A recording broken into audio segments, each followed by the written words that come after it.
Hello, hello, hello, everybody. Dusty Sage from MiceChat.com here, and we are so excited to be inside the front gates of Disneyland once more. Today is a cast member preview of the happiest place on earth, and you see lots of cast members and their friends are here right now, and we are going to take you on a complete walkthrough of the park. I've already been on Snow White's Enchanted Wish and the Haunted Mansion, so I'll be able to answer your questions. And I'm happy to answer questions for you today and help you prepare for your own visits to Disneyland.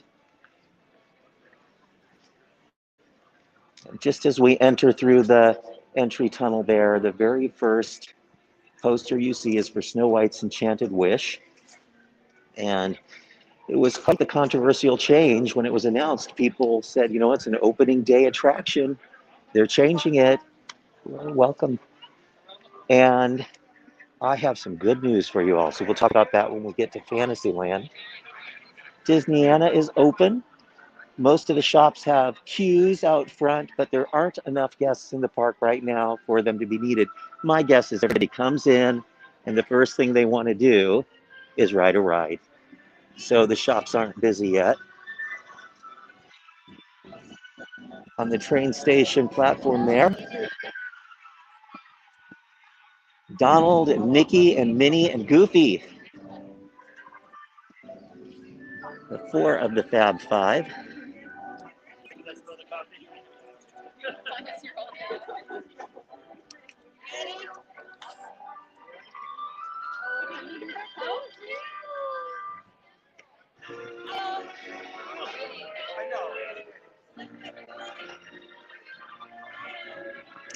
Well, I've been getting messages from people that knew I was here and they want to know what's it like being in the park and having to be in a mask and is it crowded? So let me answer those questions first and foremost. One, it is not crowded. There are still casts coming in. The park has been open since 9. I was one of the first people through the gate, of course. They have done some replanting in the park over the long shutdown. Every single garden just about was scraped clean of plants and it just was left as dirt. But they planted some flowering trees and all the gardens look beautiful. It was quite the effort. I ran into the park VP just a little bit ago and spoke to her about the challenge. And she said, wow, just the amount of work that had to be done in just a few weeks' time to get ready for reopening is just tremendous. Staffing and training, and planting and cleaning and painting and ordering food and prepping menus and deciding how and where people would be sitting to eat.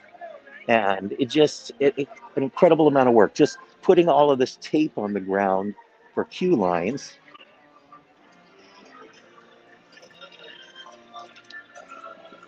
It is indeed a magical opening day. When I came in this morning, the streets were lined by cast members, because I was maybe one of the first 10 people to step foot in the park for the day. And on both sides of the street, just a long line of cast members, and they were all cheering and welcoming us back. And I am a jaded old blogger, but I was embarrassed I had to rush down the street because I started crying like I wasn't expecting to. And it just was a very emotional experience to be back.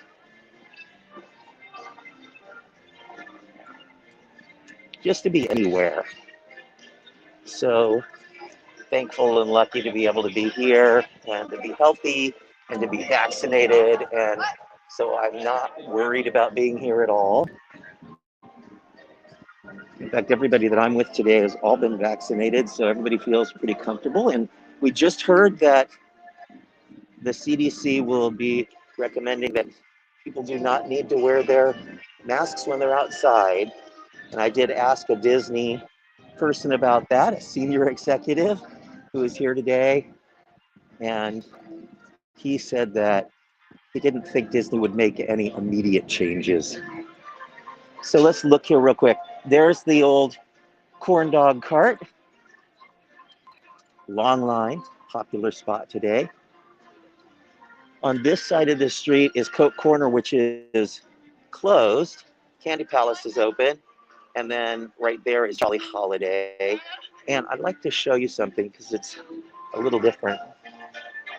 They've turned the pathway that used to be next to Jolly Holiday between Main Street into seating. So there's a lot of extra seating right now outdoors. We'll take another look at that. So this is normally a walkway, but right now that's all part of an extended patio for Jolly Holiday. You can see they just put planter boxes there.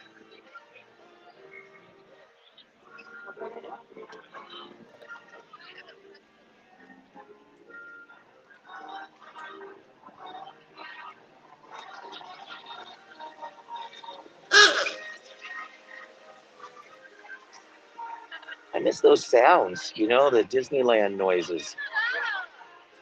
Hear the train all aboard the Disneyland Railroad. Hear the horns of the omnibus. Another line over here. This line is just to see Walt and Mickey.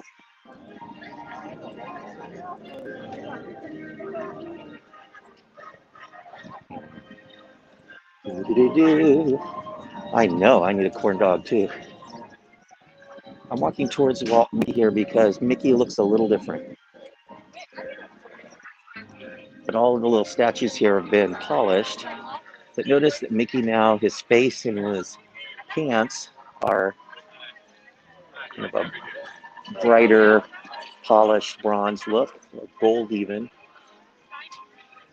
And then all of the characters around the hub.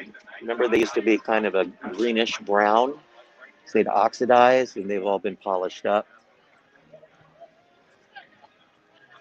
White Rabbit, the Chipmunks.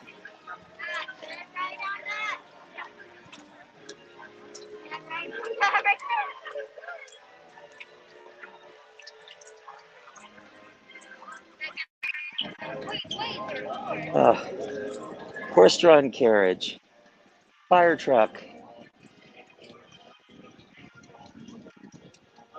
You can't walk straight through the castle because they're taking photos there. You have to go around to the side. Look at that view, folks. Those clouds look fake. It's like Pixar clouds. Come on, this is too perfect. You'll have to forgive my sense of awe because I'm seeing a lot of this for the first time with you all. The vines blooming on the projector towers. We're going to walk through the castle, folks.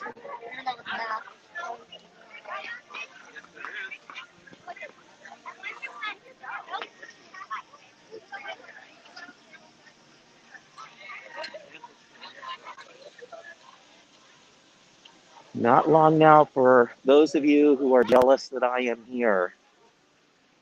The park opens this Friday to everyone. And just so you know what we're going to do here, I'm going to walk you all the way through Disneyland. I'm going to answer your questions. We're going to see everything. Then we're going to take a little break. And then this afternoon, I'm taking you to California Adventure. And we'll do a separate video there. And then I'll be back again tomorrow. And we'll do some pickup shots tomorrow on some of the rides that I think we'll be able to keep the connection. And then we'll take a day off, and then we have reopening day. And we have our whole team here on reopening day. Almost a dozen of us are going to be here in the park. Line forms here for Peter Pan. Line forms here for Snow White. Now I'm going to give you, these lines look super long. They look long because of the 6-foot spacing between guests. So there's a lot more space between people. And yes, the rides are at lowered capacity, but the Fantasyland rides already have low capacity. And it's generally one party anyway, so they're not so bad. So a wait like this is about 10 minutes. Hey, here we are. Look up there in the window. It's the evil queen. She's looking down on us. She just closed the curtains. And this is Snow White's Enchanted Wish. And I just posted our video of our ride through on our YouTube, which is simply youtube.com/micechat.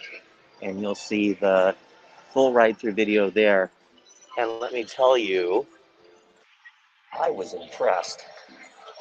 You know how when they redid Alice in Wonderland, which was an iconic, wonderful attraction as it was, but then they added all those video backgrounds to kind of flesh out the sense of scope and scale of the attraction and added some special effects. That is what they have done to Snow White.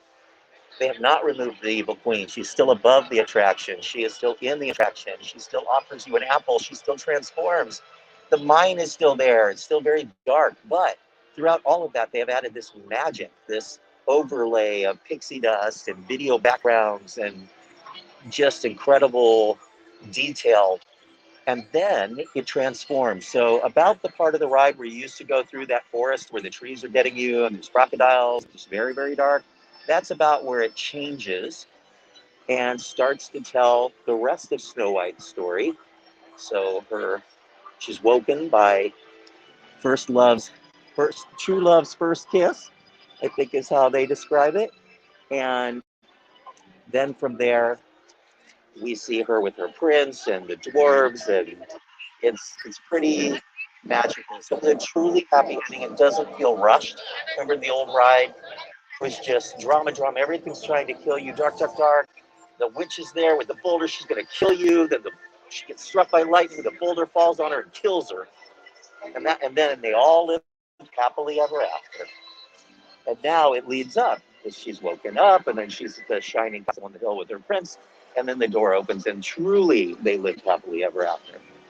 So I am going to take a right at Albuquerque here. No one in line for 5 people.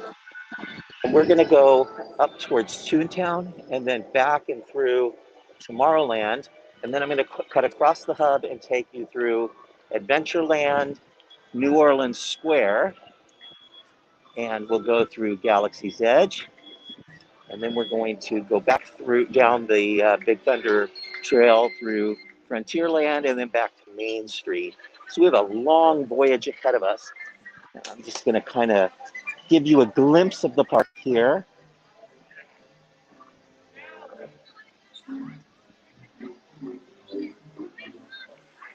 You see there, they only had about 4 teacups seated, I think, in that last round. There's not even a full ride full of people in the queue, so they're all going to get to ride. And then on this side is Storybook Land and Casey Jr. And Storybook Land is not open. So this part of the story is still closed.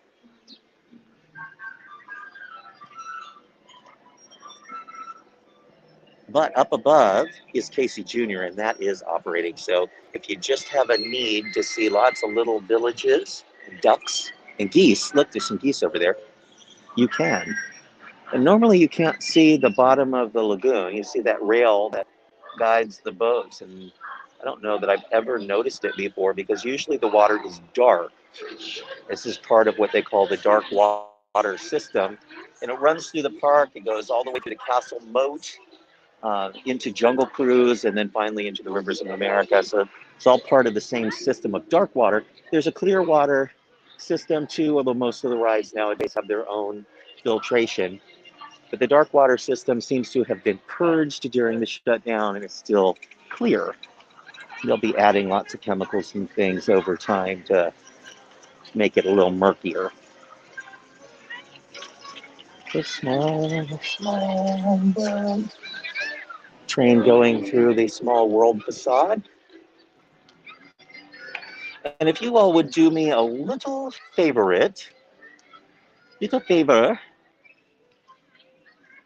putting together today was not easy. You know, we had to talk to a lot of people and arrange this, and we've got it going live right now on both Facebook and YouTube at the same time. And if you could just share, like, comment on the video wherever you're watching, whether you're on YouTube or Facebook, we would appreciate that because it helps other people see it. And the more people see this video, the longer I'll be able to stay on. And we'll come back and do more videos later today and tomorrow. So let us know that it's working for you, and let other people know how magical it is to be back at Disneyland and to watch the video, because we super appreciate that. If you're on Facebook groups, you have to let this app we're using, StreamYard, just give it access to know your name so we can see who it is that's commenting. Otherwise, you just show up as Facebook user. Small World is open, no line to speak of. They're only loading one side, and there's about 25 people in line.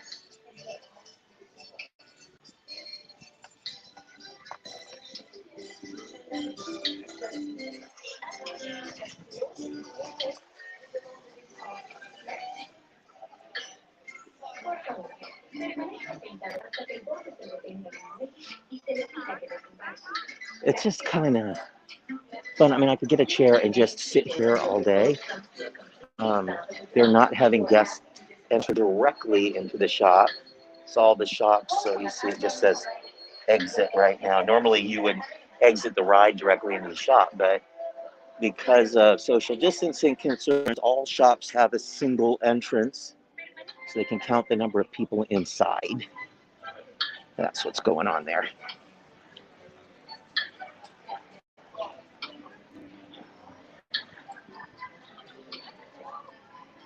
Amy and Carl McKay want to know how to do the comments thing again. And just if you're watching from the Mice Chat Facebook group, there's just another level of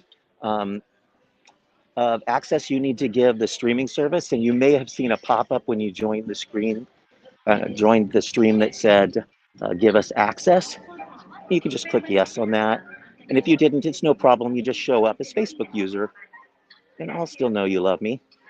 This is the Fantasyland Theater. Nothing going on here right now. It's dark, but look how pretty this area is with the blooming trees, and it's all forested.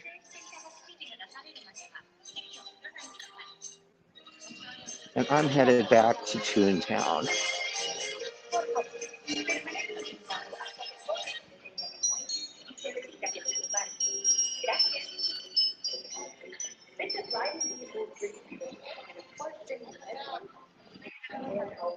Morgan, I am so freaking excited too. This is just, I mean, it's surreal, right? Hello, hello. The cast members are also excited to be back, and the guests are all excited to be back. And it's just, you know, after a year of being trapped at home, this is something, you know? So, oh gosh, it got me misty-eyed again. It looks different back here, doesn't it? There's something missing. What is it? What a big building. That is Mickey and Minnie's Runaway Railway. They tore down the Toontown Hills, but don't worry, they'll be back. But for now, it's a big building there. The Mickey and Minnie's Runaway Railway building stretches the entire length of Toontown. That is one big building. And the sign says, what a big building. And then underneath it says, there's no big building here.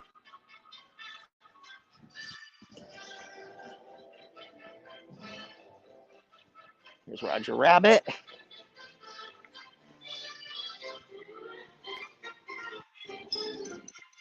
It's like completely empty in here, folks. Just a handful of people.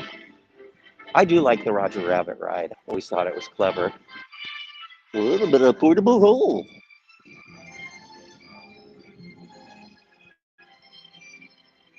That big giant building sure does make this land look tiny. Wow.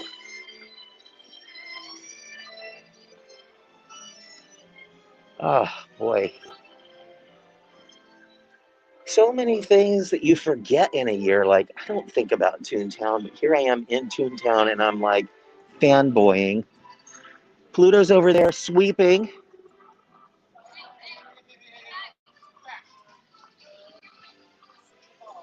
So this is how they're handling characters in the park. Characters, for the most part, are just out doing stuff. The olden days, it's a magical exploration, and Pluto's got to sweep the place clean. It's been closed for so long. A lot of dust. He also has a gardening pail to do some watering the plants. That's good. The plants are so huge. I mean, they've really grown. We're very, very pleased with the growth. Yes. That's sort of how they handled things at A Taste of Disney or Touch of Disney. The characters were out in gardens and on balconies and doing things. Minnie Mouse is on her patio here. Oh, she's waving goodbye. So there she is. She's gardening too. She has her watering can.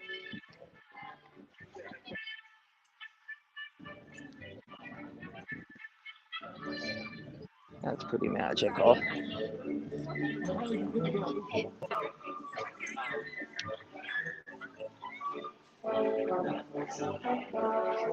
The flowers look beautiful, Minnie. Good job. There's her little tea set back there.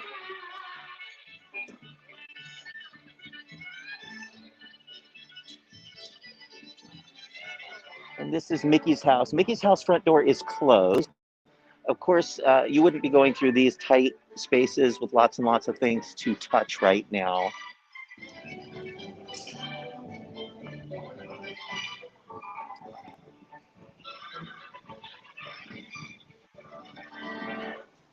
I haven't been on Go Coaster in years, but it's running.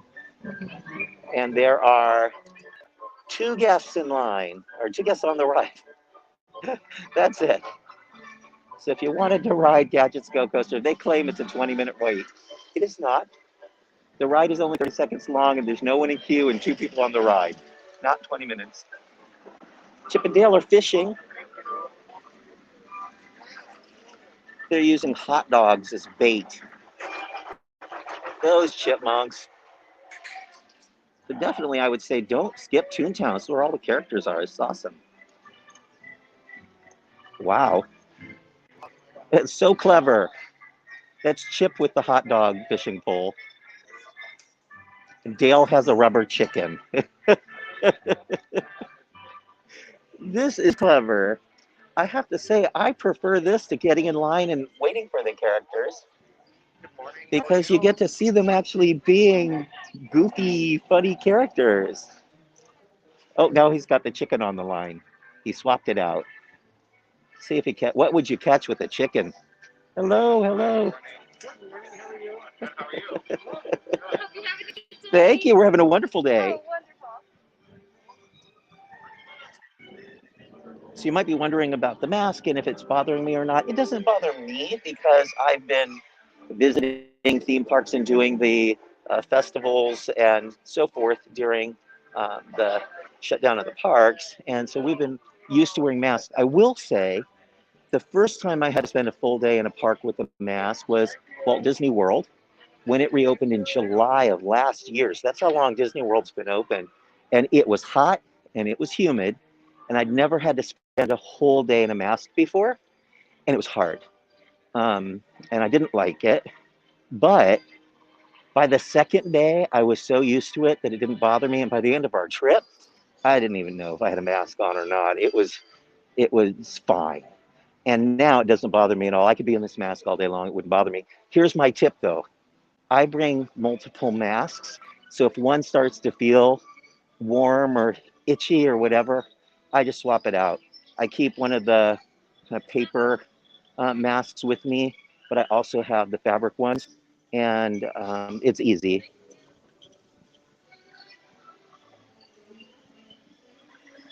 The park feels so lush to me. I don't remember it being so green, but it is.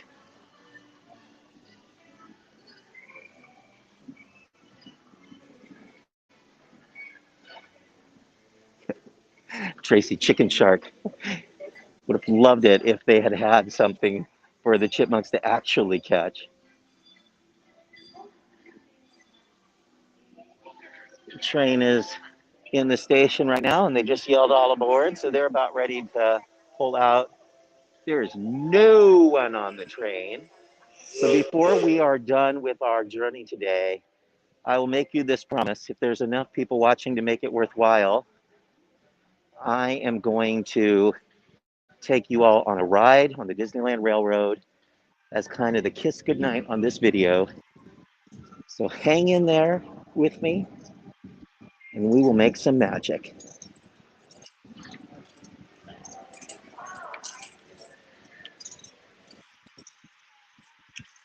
Not a lot of kids here today because it's a fast preview, but some. There's Winnie the Pooh and Tigger and Eeyore, and I'm wondering why they're here and not in Critter Country.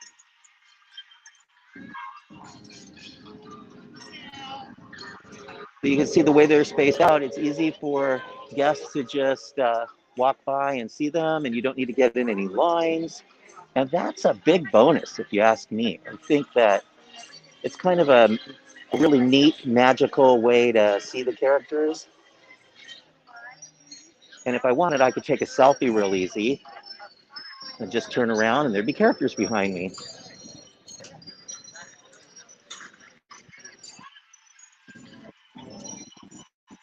Lots of tables. You're noticing new tables everywhere. So tables over there, tables over here. The reason for that is you cannot wander around and drink a beverage or eat a snack. You have to be seated in a safe distance away from people before you can remove your mask. So they added a lot of tables to make that easier for folks. The Petite Chalet is closed. Now, not all things are closed because of the pandemic. Some things are closed because of reduced guest capacity.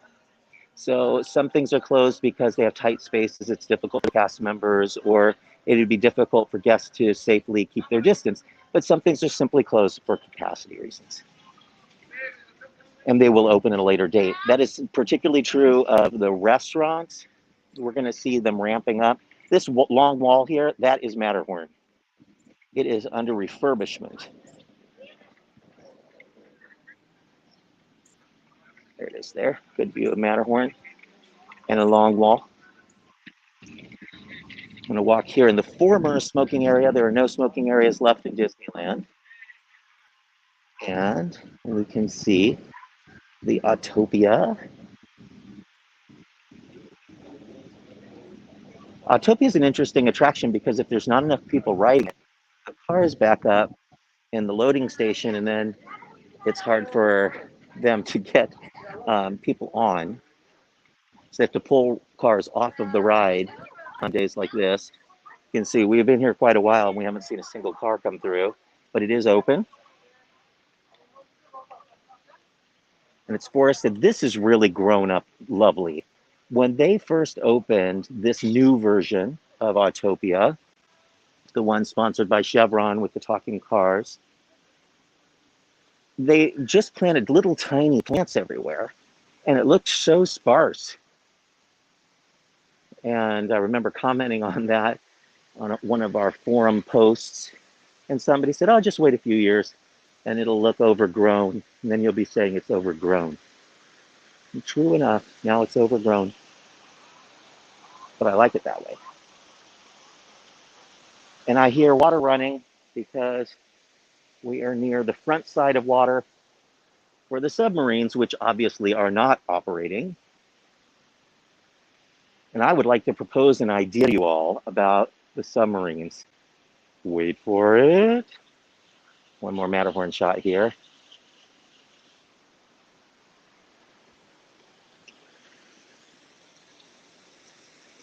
all this huge space.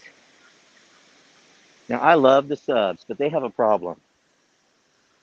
It is very difficult for guests of a certain age or weight or disability to get up and down the spiral staircase, and it takes forever to load and unload this attraction. So it gets a long line, but the long line is because of the slow load and unload and slow and very limited capacity of this ride. Legoland has a submarine ride, which is more or less an omni-mover, and the sub has one whole side of it that kind of opens up, the whole side, and it becomes like a staircase to get in and out. And I think that would be like a great way to do this. They could even put real fish in this lagoon, kind of like the living seas at Epcot, and get those new smaller type subs and just keep going with the moving sidewalk there, and the whole side opens up, the guests step out, new guests step in, and you're in. It would make the capacity of this ride huge, and then they'd be able to keep it, because right now that is one of the primary redevelopment spots in Disneyland.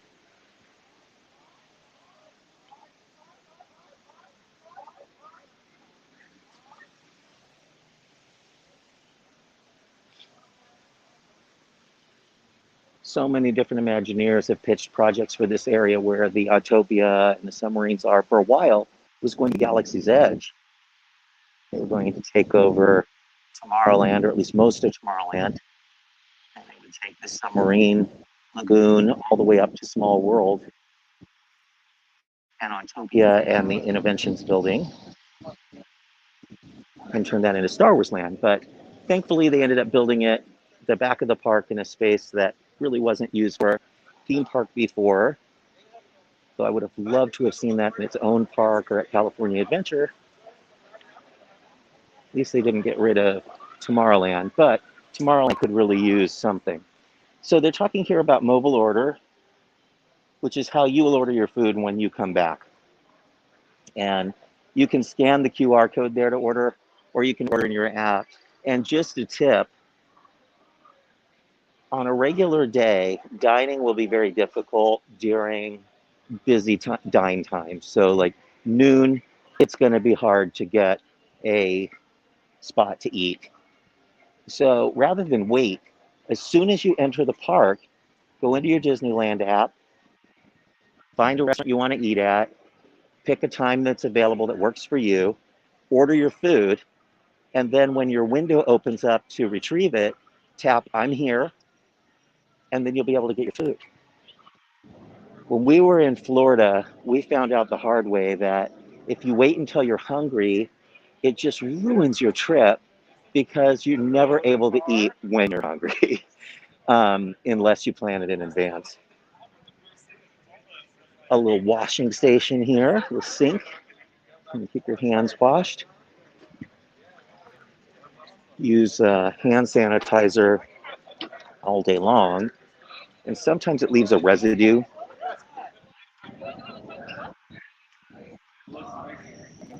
It's nice to have sinks to wash your hands. It's weird to be walking through, like I've been walking for a long time now, and we don't run into a lot of people. Like, look, there's no one between me and Space Mountain. Bizarre. There's the Orbitron that doesn't orbit. Ortron just sits there. That was the old Astro jets, rocket jets up there. And they just turned it into the Orbitron when they did the Tomorrowland 98 project. And for a while it worked. It does a little show. It spins around, plays music. There's some satellite dishes on it, some lights. But it stopped working and they just decided not to fix it. Now, I know we had people that were asking questions about how the disability pass system works. And here's an example. There is a little booth there with two friendly plaids, and they will assist you if you need special assistance to get on the attractions. Works exactly like it did before the park shut down.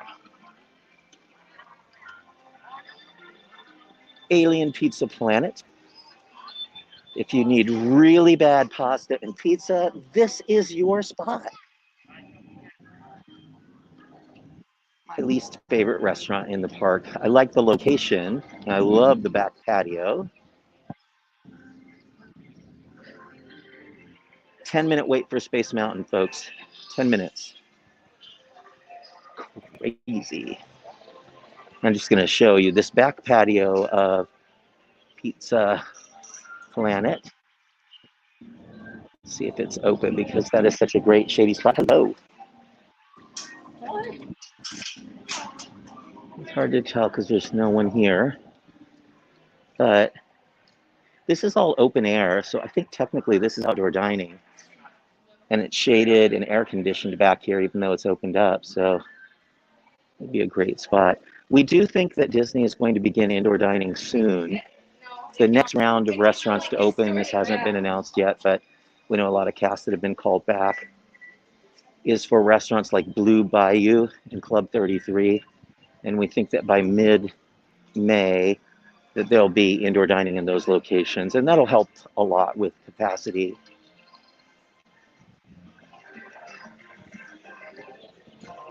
All the other theme parks and all of the restaurants in downtown Disney have already been doing indoor dining. So we're a little surprised to see only outdoor dining here at Disneyland, but they had spent months creating operating procedures for reopening. And at the time, indoor dining wasn't allowed. So I think they just thought it was just better to operate with their safest standards and then slowly relax it over time as they're allowed.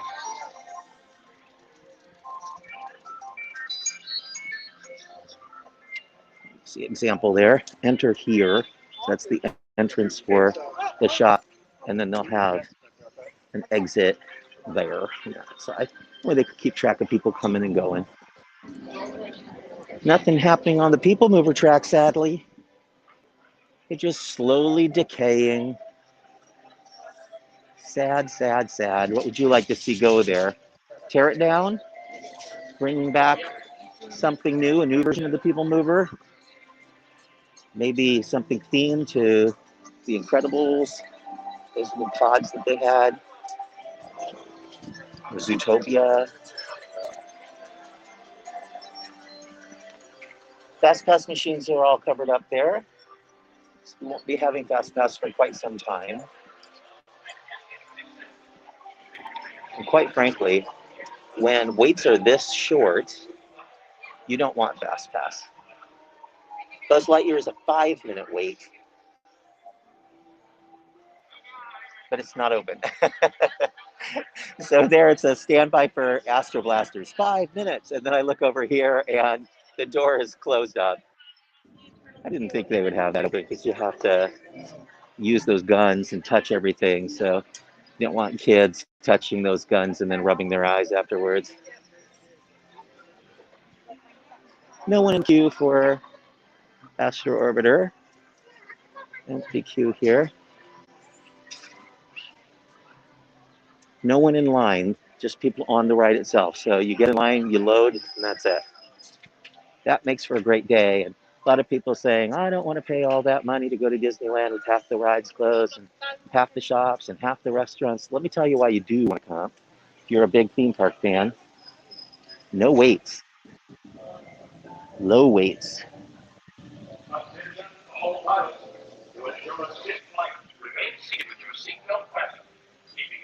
This box is still here.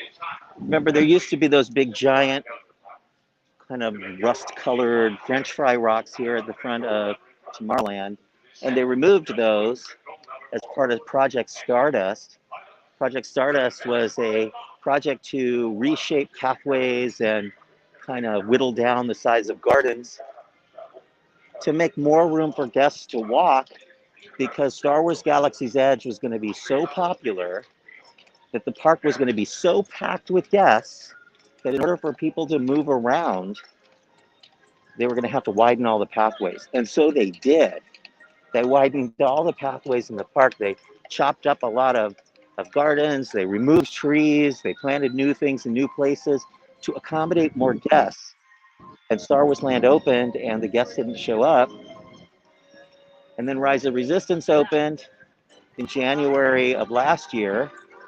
And it was very popular, but it didn't fill up the park. And then the pandemic happened and everything closed.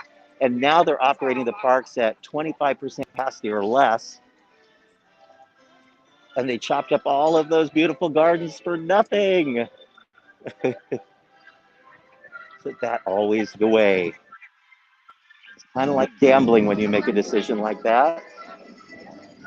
And when all along, all they should have done was limit capacity to the park rather than trying to pack all those people in. And now the model has changed. They've gotten rid of annual passes. They're charging more for tickets. Everything is reservation only. And they can make more per guest. So even at 25% capacity, those guests will be worth about twice as many people are in the park in the past. So be like a 50% capacity day revenue-wise for them. We're looking at the Frontierland Bridge for a reason. Who's figured it out? Something different, feels different. Figured it out? It's much wider. There used to be a little wooden bridge there. And I say little, I mean like half the size of this. That is a new sign for Frontierland. That is a new bridge, concrete, wide. There's a little tiny section that they put some wood on the ground to make you feel like it's still a bridge, but it doesn't really work because when you have this size, it doesn't feel like a bridge anymore, but it's fine. Again, part of Project Stardust. This was done during the pandemic.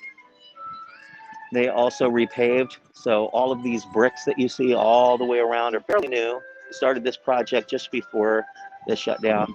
It goes all the way around the outside of the hub, and you see there's no curb here. It's flat to the ground. It slopes up slowly. And that is so that wheelchairs and strollers can easily make it into Frontierland at night during fireworks and Phantasmic, because this area used to be crushed with people at night during the spectaculars.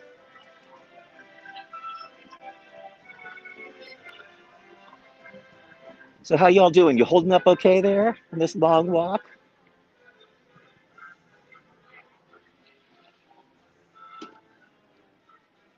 As somebody just added, we ride the new Snow White ride. We did, we loved it, and the video is up on our YouTube. So if you check our YouTube channel, youtube.com/micechat, you'll see the video for Snow White. And it is, I think you will be really shocked and surprised. Enchanted Tiki Room, a lot of people wondering whether or not it would be open because of seating and so forth. It is open. They're just blocking out where people can sit and spacing them out. And it's the full show. They have not made any cuts to it.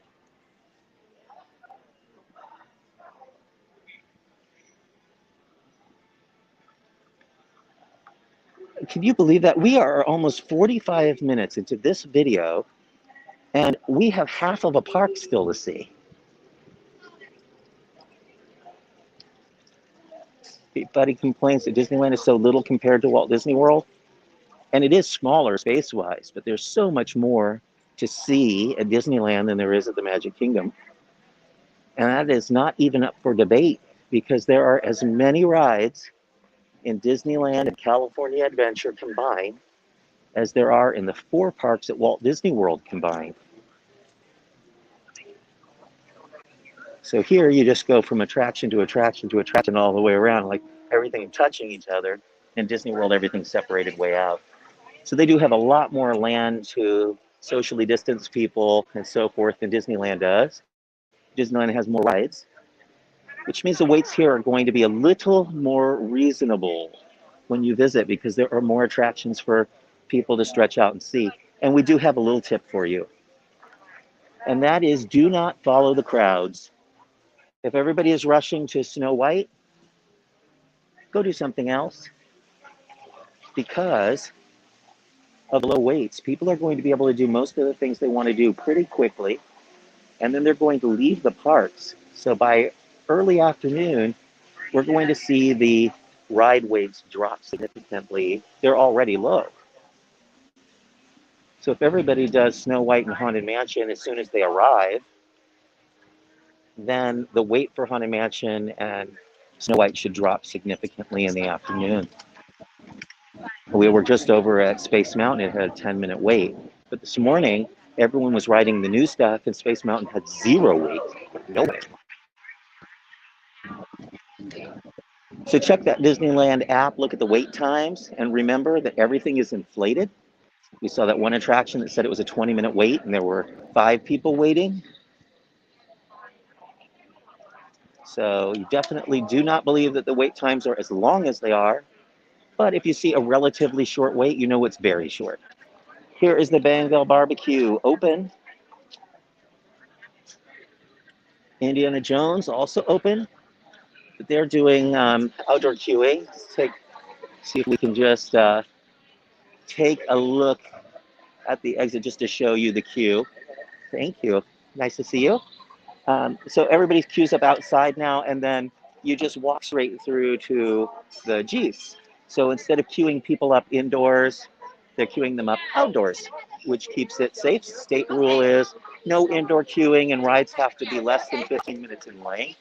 So they're also sending people up the ramp up here onto the upstairs of the Jungle Cruise queue, which is easy to do right now because Jungle Cruise is closed to be rethemed a little bit, making some enhancements to that ride.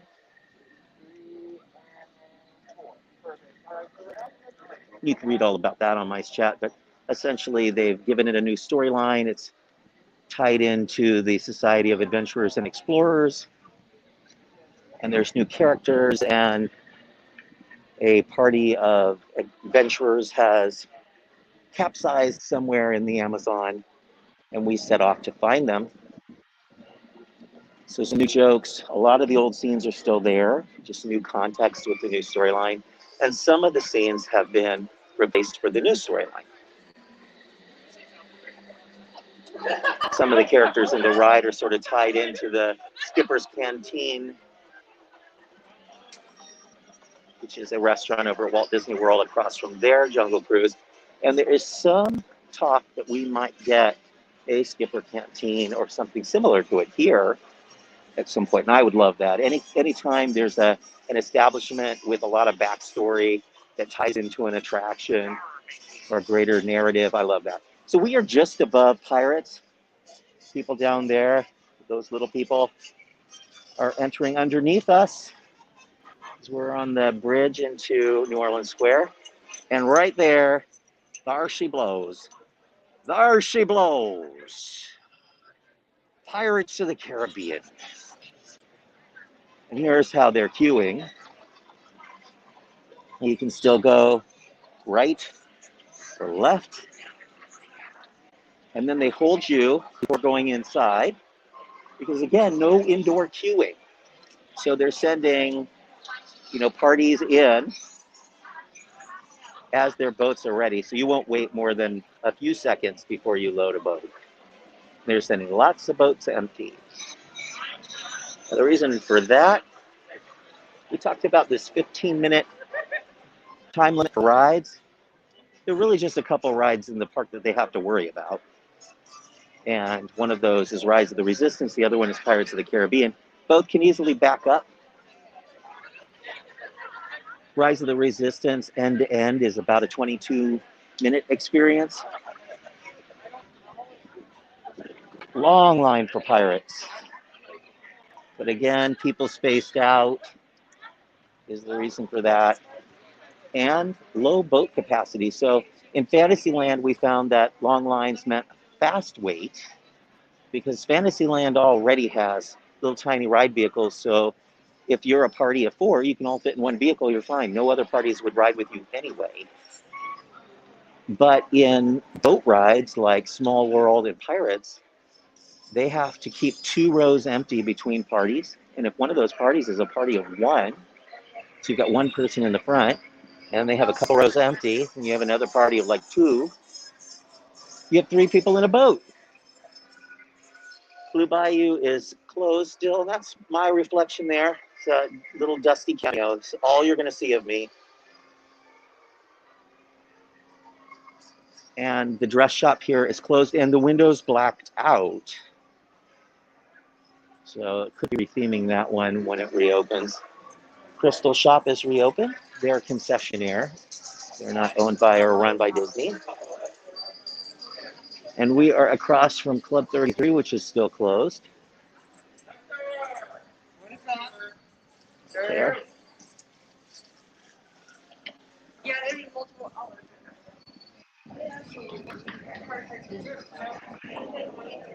People waiting in line to go into the Pandora shop. And then this line over here is for beignets, which is also mobile order. It's great. So if you want to have a beignet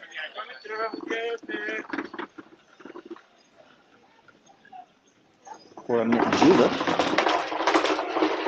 just do the mobile order. So you don't see that any registers. Registers have been removed. So it's mobile order only.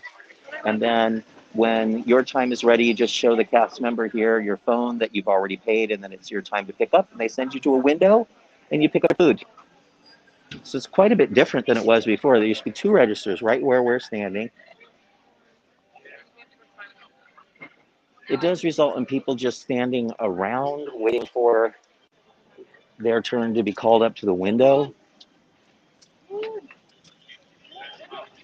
which works right now with fewer people in the park. I think that will be a nightmare in this location once there are a lot of people in the park. So they'll have to make some operational changes at some point and figure out what works and what doesn't, and in which locations.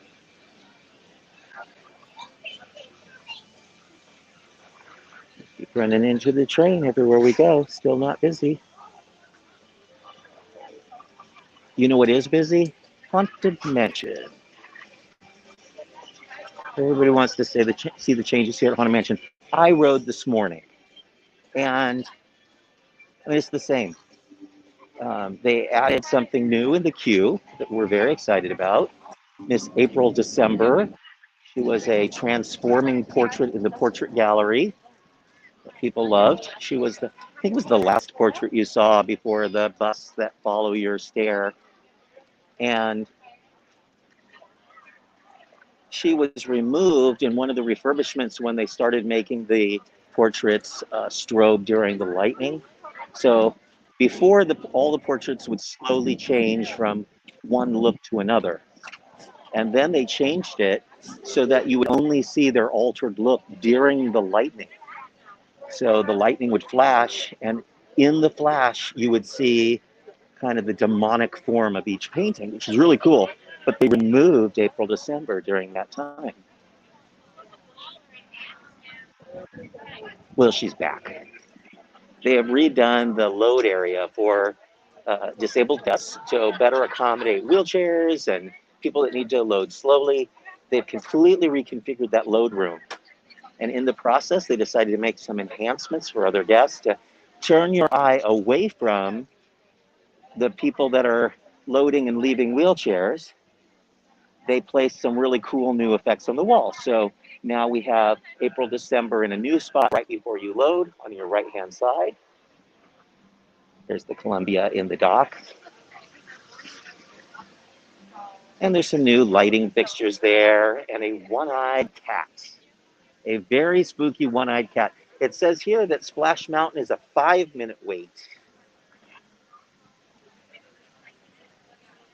5-minute wait for Splash. There's a boat going by with one guy in it. So they're seating one party per boat. Single rider, full boat to himself.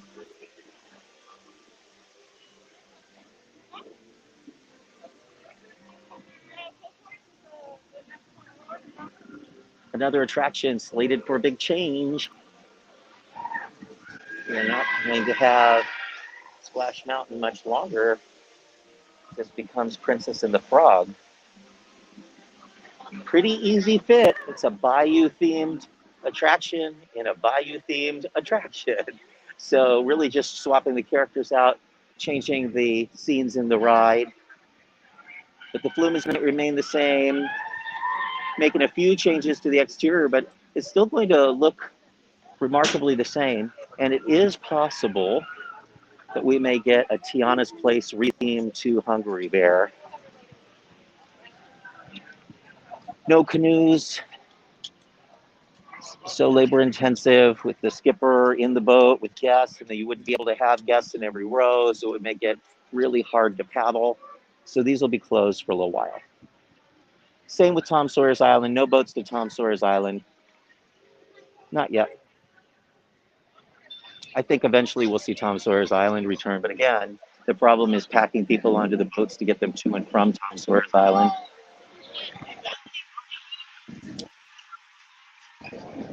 Sadly, Hungry Bear not open, and they have a huge outdoor seating area. It would be perfect to be open right now. We hear that the reason it's closed is because on the cast member side of things, a little tight in there, and it requires an elevator for cast members, and I don't know any more than that. So for the moment, it is closed. Briar Patch also closed, the shop. There's a lot closed back here in Critter Country.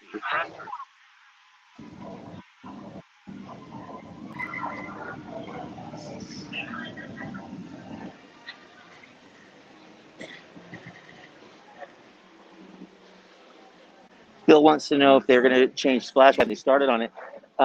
They made the decision during the pandemic and some of the social upheaval that was going on that they were going to speed that project up. It was something they'd been working on for a long time. A good friend of mine, Michael Leon Woolley, played the voice of Louis the Alligator from Princess and the Frog, and he's going to be one of the primary characters in the new ride. And they'd been talking with him for some time before they ever made the announcement. It just never happened, and that is so common in Imagineering. They have a million projects, only a tiny portion of them ever see the light of day. But this one was a good one, and they thought that given the timing, and just to have better representation in the park, that they would go ahead and speed up doing this project. And that's why they decided to go ahead and make the announcement. But it could take them quite some time before they're actually ready. You'll remember with Guardians of the Galaxy, they didn't even make the announcement until they were practically ready to take the ride down. And they had already fabricated the props and things. So that ride went down, and 6 months later, it opened as a whole new attraction. So Pooh Corner also closed. All of the doors shut. No characters back here. We saw the Pooh characters over on Small World Mall. I think they could definitely do something with Pooh and Friends back here. And probably one of the reasons they're not is that this little spot is sort of a dead end. We connect through to Galaxy's Edge over at Hungry Bear, and we're actually going to do that now. I'm going to take you into Galaxy's Edge, and I have not been there yet. I haven't been back here either. Really, all I did before I went on this live stream was Snow White and Haunted Mansion, and then I ran back to the front of Main Street and popped on a live stream with you. I really appreciate you all being my guests today, joining me, keeping me company so that I'm not lonely. I actually enjoy being in the parks by myself.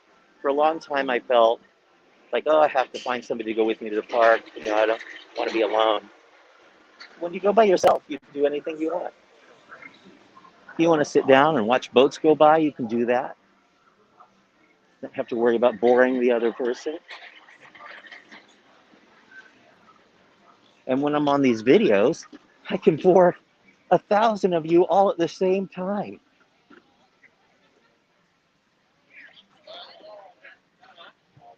I see it, folks, in the distance.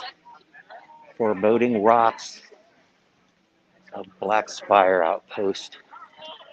On this side, of course, they are painted to remind you of the American rivers. And as you go through the rivers of America, it is indeed multiple rivers.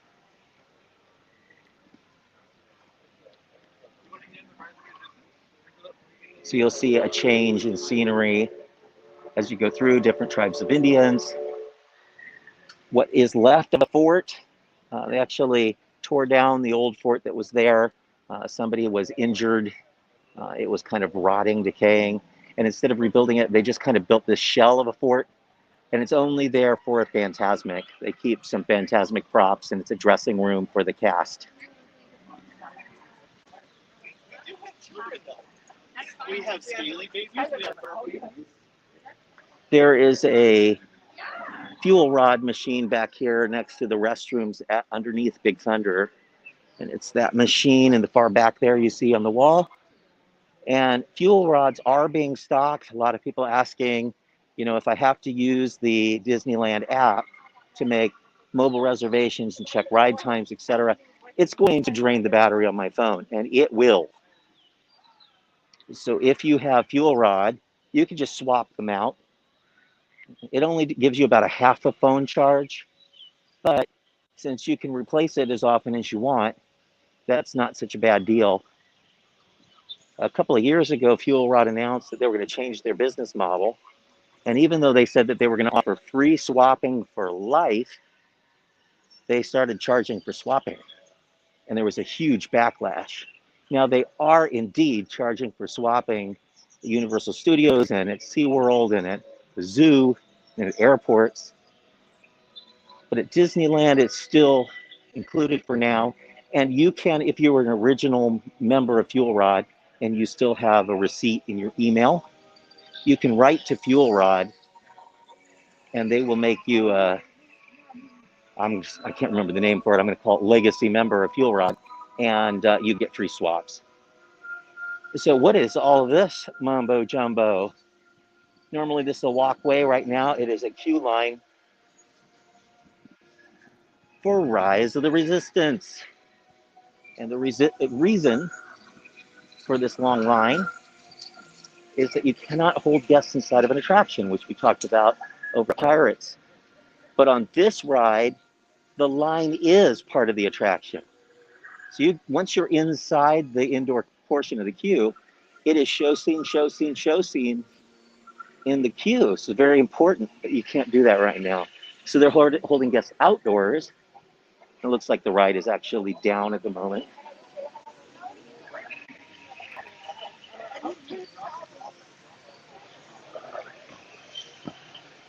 So they'll hold you outdoors, and then when it's your time to go in, you'll kind of walk straight through the queue. And many of the pre-shows will be just wide open. You just walk through them. Some of them stuff is happening, but it's not crucial for you to stop and watch it. In fact, they will ask you not to stop.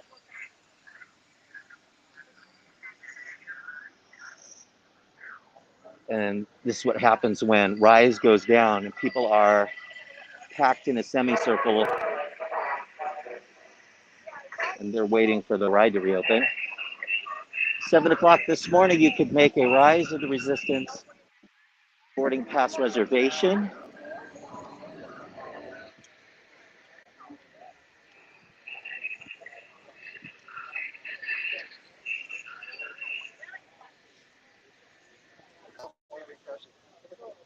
Everybody asking the cast members. Very little social distancing going on, but they just announced today anyway that outdoors it's pretty safe, safer than they thought.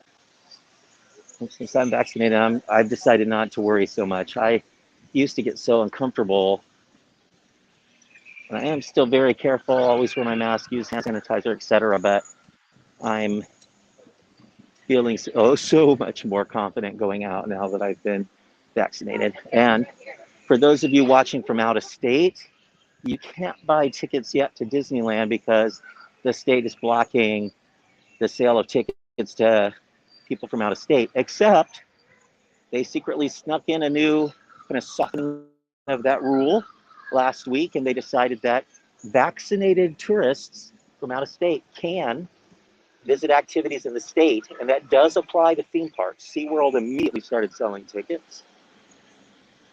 Some other parks have too, but not Disney. Disney's waiting for now, and they're going to figure it out at a later date and let us know when they're going to start selling tickets to out-of-state guests. So hang on there, get vaccinated, because once you're vaccinated, you'll be able to get your tickets to Disneyland. So get prepared now if you'd like to enjoy the lowered crowds, because it won't stay like this forever.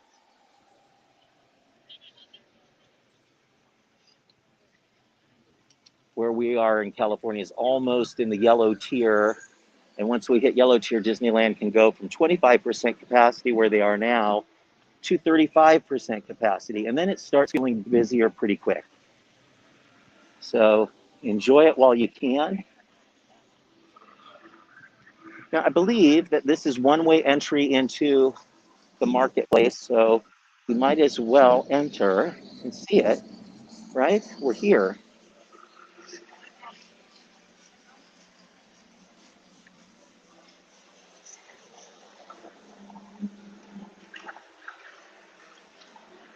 The one big difference between Galaxy's Edge here and in Florida, for me, is this fountain-like thing.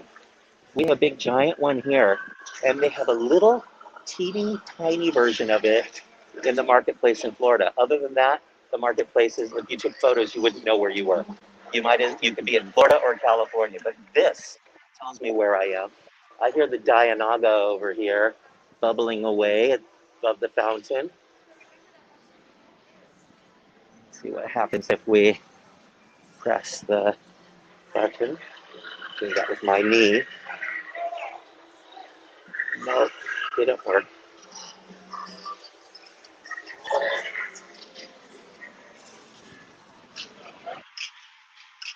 So the sign says enter here. So this portion of the marketplace is one way. So you enter on the side and you exit over by Ronto Roasters.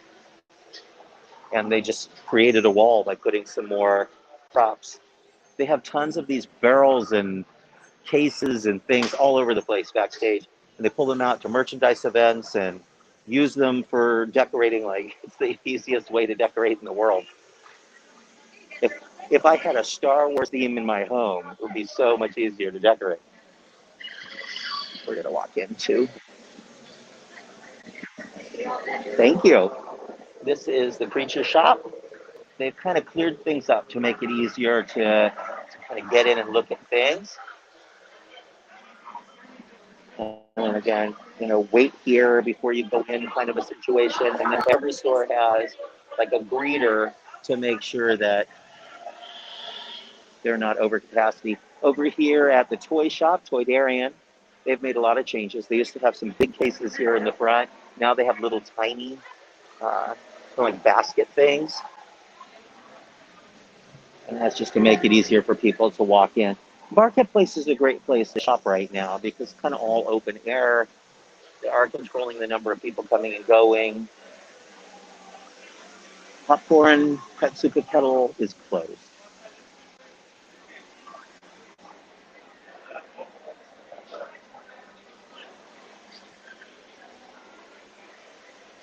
And then this is the exit. And I guess if you want to go to Ronto, go enter Ronto from the other side. Ronto enters from the other side, or I can enter here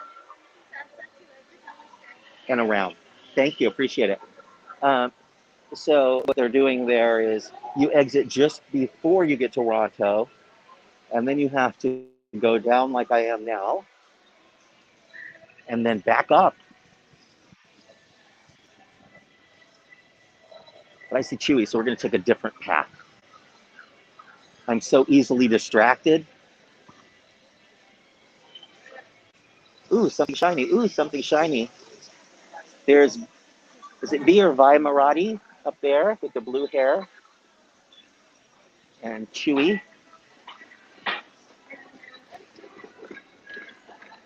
She just disappeared.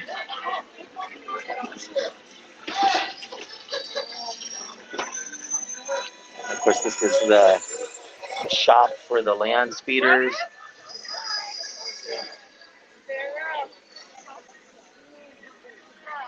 Oh, there she is. She's up behind the barrels, hiding and listening, lurking. You notice when you're in this land that there's a lot of platforms and what appears to be stages. See that outcropping there with all of the railings, and it runs all the way along the back, and then this giant platform. And then even in front of the land speeders is this huge space where there's just nothing.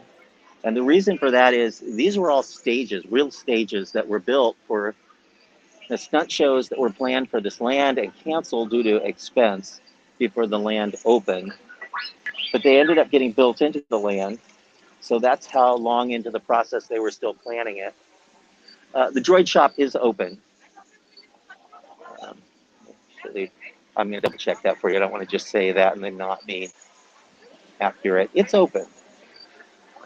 So you can go in and make a droid. I'm just going to ask if it requires a reservation. Can I ask a question? On a normal day, does this require a reservation? Droid Depot? Uh-huh. No. But the lightsabers does.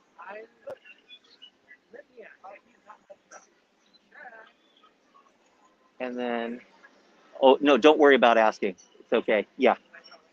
Um, so you don't need a reservation for droids. It is open.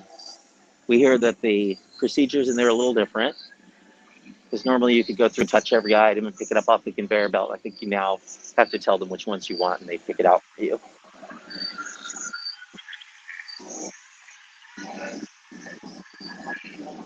We're on the other side of Galaxy's Edge now, far end from where we entered. The main thing in this area, aside from the cute trucks there behind the droid shop, is kind of a droid repair area, is the restroom.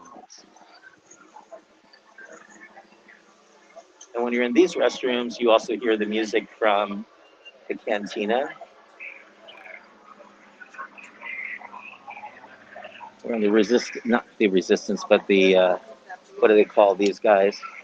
Not the Empire at this point in time, but there are the stormtroopers.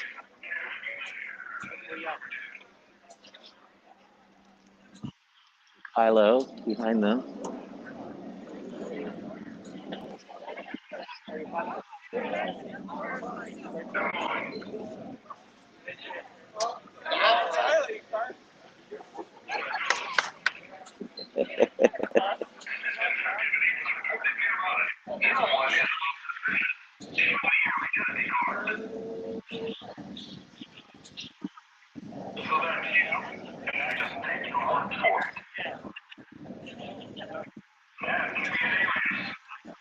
First order, thanks, Frank.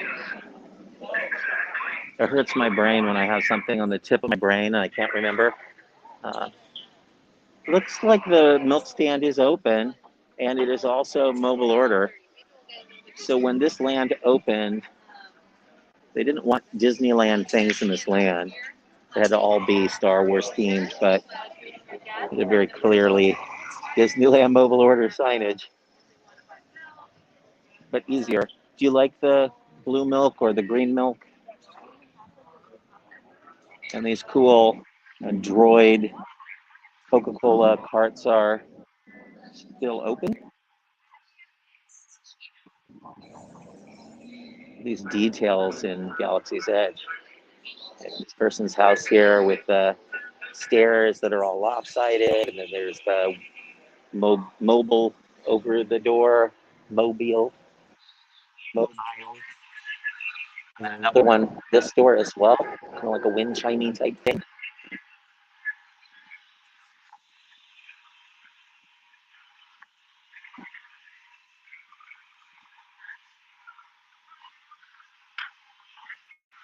And nobody waiting in line at the cantina, but there are markers on the ground. So you know they're still planning on reopening it. But closed for the moment.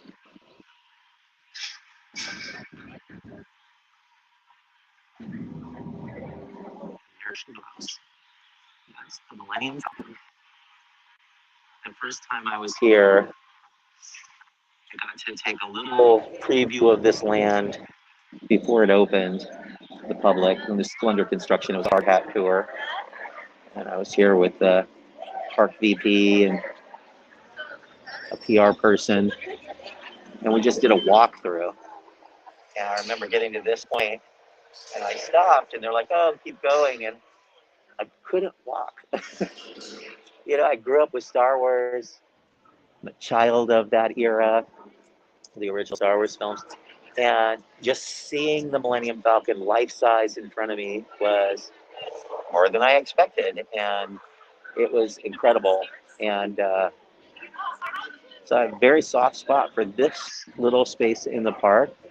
I'm not such a huge fan of the ride itself. I do like the queue and the fact that you're on the deck of the Millennium Falcon and a little crew area with the Star Wars chess set, but and this part of it is amazing. I'm not a huge fan of the ride. It is open, even though you have to touch all that stuff. What they're doing is putting one party per pod. So if you're a party of one, you get to fly the Millennium Falcon by yourself. And you say, but wait a minute, there are 6 seats. How can you fly by yourself? Well, the seats that are empty go into auto mode. So it actually makes it a little bit easier. The fewer people that are in there, the less strangers to screw it all up for you.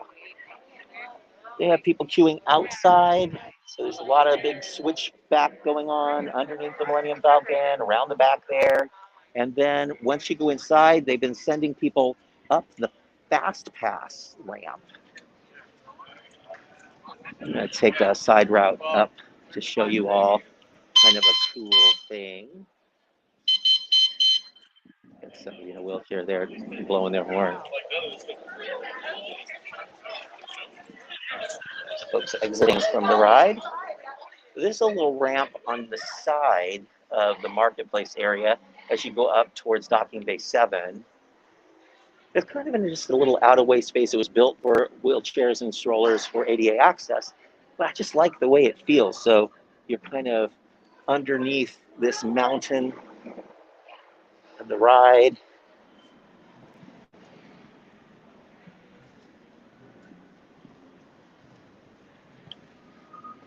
And this is a spot in the Florida version where they pulled me aside and introduced me to the Imagineering team that was responsible for the Millennium Falcon ride, and I got to meet them right about here with this in the background. And they like that spot there because there's a little bit of shade here. And in Florida, this land is brutal in the summer. So little shade in most places. Here's not as big of a deal because California, we're a little more temperate. The Docking Bay 7 is closed. It will be opening soon. Cast members have been recalled to this location. They're already working on cleaning and ordering supplies, etc. So they could be reopened by mid-next month, mid-May. And then all these people sitting here, and these tables are Ronto roaster customers. That's going to be the big problem for Docking Bay, is going to be the lack of seating outdoors. They have this little kind of, I'll show you the seating garden for Docking Bay 7, tiny.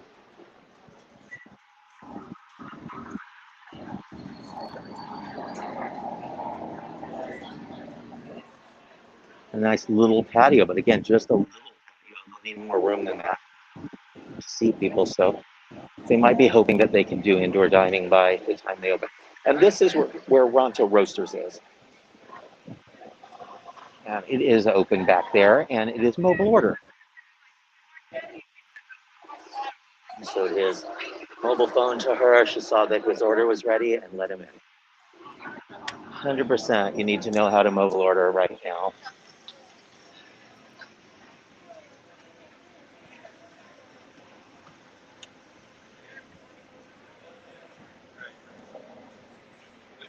So Jose wants to know if it's mobile order only.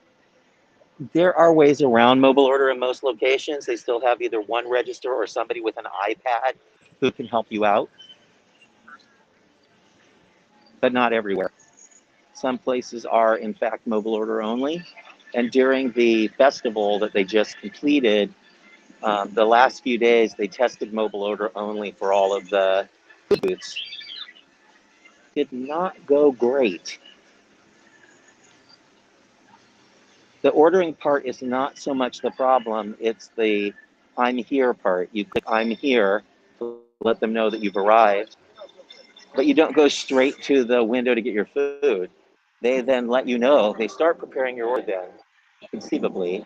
And if they're busy, it can still take up to an hour, sometimes longer, for them to get your food ready. So you're just waiting there for them to tell you that you can pick up your food. So it's actually longer, I think, when it's busy than in the past. But you can find a table and sit down.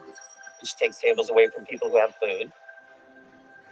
You can go shopping, but you don't really know how long it's going to be. When you click I'm here, they don't say it's taking us 10 minutes to prepare orders. You just wait, and you have really no way of knowing if it's going to be 1 minute, which sometimes it is. Sometimes you click on I'm here, and they immediately send you back a message saying, please proceed to the window to pick up your order. So we just walked out of the big tunnel into Galaxy's Edge, and on this side is a train trestle. So it's a really interesting transition between the Galaxy's Edge, the planet at the edge of the galaxy, and the frontier. They say, Star Wars is a Western, essentially, in space. And now we're in a real Western area. There's a little gate here on the trail. And if you look up, there are Conestoga wagon pathway here. And that horse you see up there on the path, this is the area that Mine Train Through Nature's Wonderland used to traverse. More and more of that attraction disappear every year. There used to be a bit of it along River's Edge, Cascade Peak, now gone. The Big Thunder Ranch was right around here. There were a lot of rocks and things left over from the old Mine Train Through Nature's Wonderland. Most of it gone now. Tiny bit left over here across from Big Thunder, which is where we're headed. Big Thunder Mountain Railroad.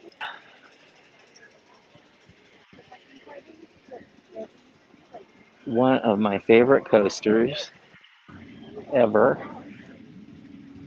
So I love the version of Disneyland Paris. That's the scariest and most fun version. It dives under the river, and the mountain is on what would be their Tom Sawyer's Island. They don't have a Tom Sawyer's Island. The fish jumping in the green water. Fake one. See them jump? Back there in the middle of the screen.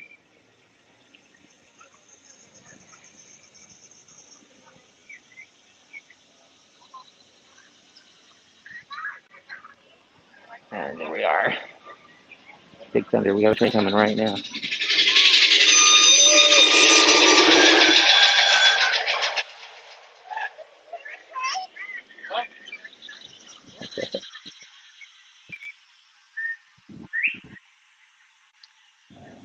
Not all the old ODV carts are open. Pretzel cart is not operating, but easy to scale up. If they had enough people in the parks, they would start staffing those things. I can't believe we have been on this stream for 1 hour and 23 minutes. There are more of you now than there were when we started. I appreciate that. Keep on sharing for me, folks, if you don't mind.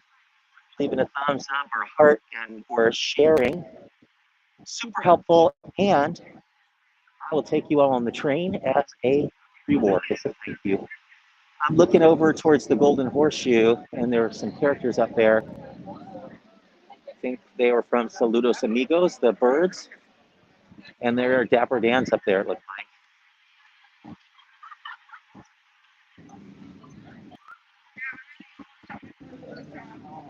People in line for Big Thunder, not many. A very, very short line. The lines seem to be longer to get food and beverage than they are for most of the attractions. What does the wait look like? It says 5 minutes.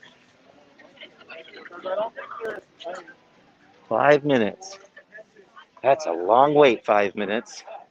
No, that's fantastic for an e-ticket like Big Thunder. Awesome.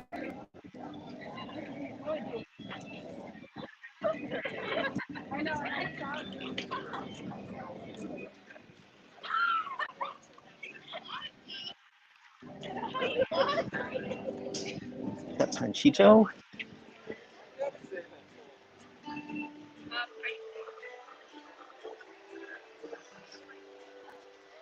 Golden Horseshoe, obviously not operating. It looks like they are operating this stage door restaurant to the side. And then we were here earlier. This is over by where Pirates of the Caribbean is. And that giant seating area over there for stage door, and next to it for the Riverbell Terrace. Riverbell is closed. Or is it? I'm gonna look.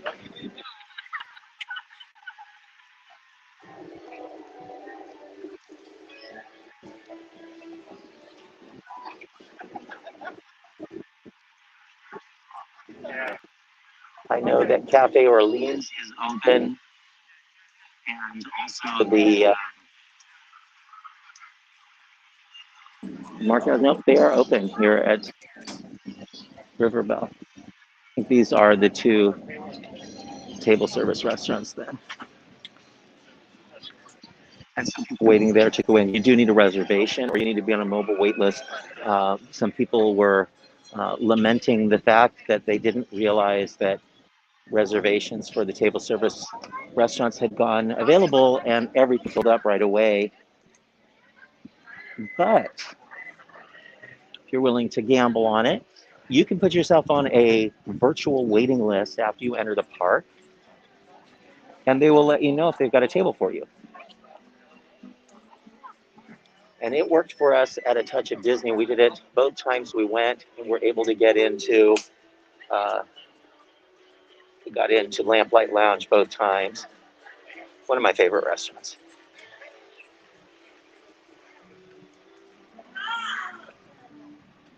Looks like Rancho Zocalo is not open.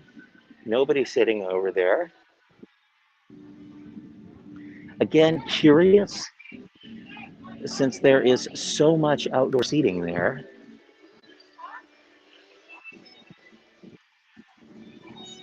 Huh. Shooting Arcade, definitely closed. They boarded it up. You can't even look inside. And the Mercantile over here is open. That's just exit only on this side, but you can see that the shop is not very busy. And then they've got social distancing markers everywhere. They have gotten rid of a lot of curbs. So used to be you stepped up to get onto the wooden part here as well. And now see where the concrete color changes because they kind of ramp it up. Again, all of that done, both sides. Here's an example. The step used to look like this. See the little lip there? So it could be hard if you had a wheelchair. But then if you go to the ends, they've ramped it so that it's flush with the concrete.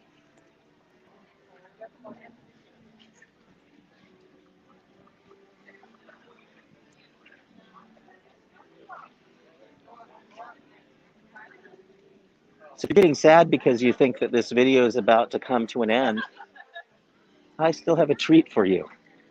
Because I'm going to go to the Main Street train station, and we're going to hop aboard the Disneyland Railroad. How does that sound? I don't know if we'll be able to keep the connection the whole way. Sometimes when you go into the tunnel at the end, it'll drop, but at least you'll get 98% of the trip, because really that tunnel is the last thing before you're back at Main Street. And we'll see, maybe it'll stay the whole way anyway. Some ODV carts here, outdoor vending, drinks and frozen lemonades and cotton candy and chips.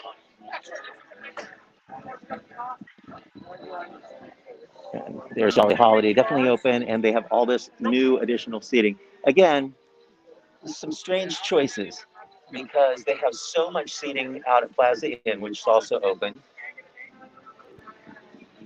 But this one didn't have very much outdoor seating. It's just a tiny patio, and they've had to double the size of the patio. But then they have a restaurant like Zocalo with all that outdoor space, or Hungry Bear with a ton of outdoor space, and both of those are closed. I think we'll see them open soon.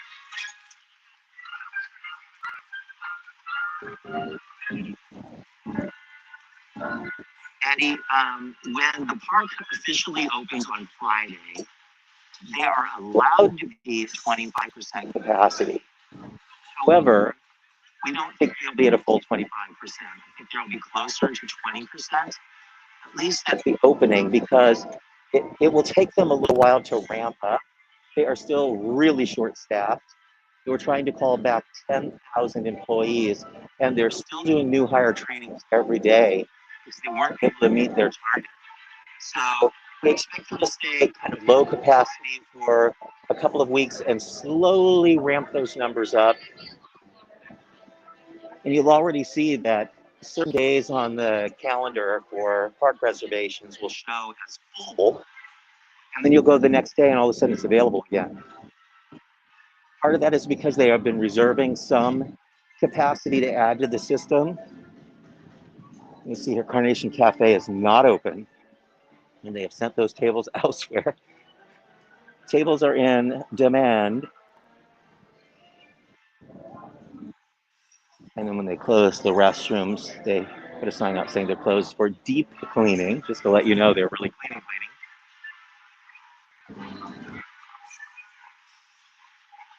It happens frequently, so there may be a time you need the restroom and you get there and it's closed. You run to the next run and find out it's closed. This is an exit only. I do want to go this way. I'll show you the windows on Main Street. They've uncovered them. They've been covered during the whole pandemic. So they're uncovered so you can see them, but they're not operating. So no lighting. No lighting. And no movement on any of them. Everything's static.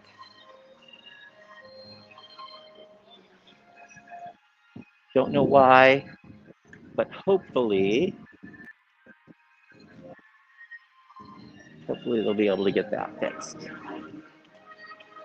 So since the characters, and yes, also, in case you all want, the next closest restroom, since that one was closed right here on Main Street next to the fire department. Fire department itself is closed. It looks like City Hall is closed, but they have a whole bunch of cast members in plaid standing over by the newsstand, which is closed. You know, the tour garden there. And likely that's how they're handling guest relations. Since the characters are on the stairs of the train station, it looks like it's closed. It is open. You just have to enter from what is usually the exit. So this side is the entrance. That side is the exit.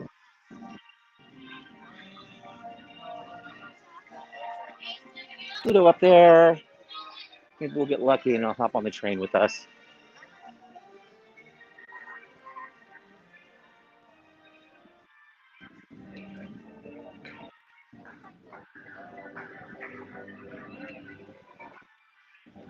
So we have been on, folks, just to give you an idea of how much time you need. The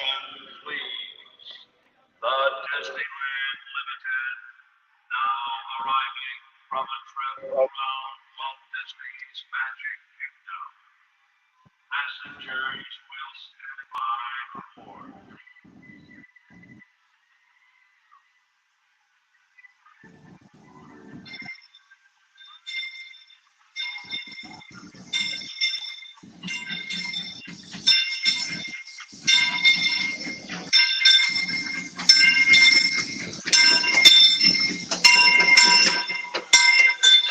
Thank you, Trey.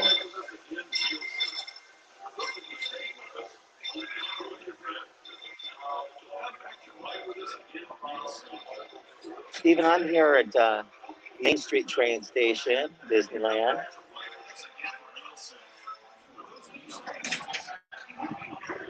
But I was about to say before the announcement, just to give you all an idea of how much time you need in the park, we've just spent an hour and a half just walking the park. We didn't ride anything until now. So that's an hour and a half just to see what Disneyland looks like. So it takes a lot more time than you think to kind of go through, and a normal person wouldn't do the park the way I did. So I'm waiting here because this is my marker, and the family there kind of in between markers, so I'll just stay at the next marker. But there was only two parties and me. That's it. It's all that's waiting for the whole train. You're getting the idea now how uncrowded the park is. And while some rides did have a little bit of a line, thank you,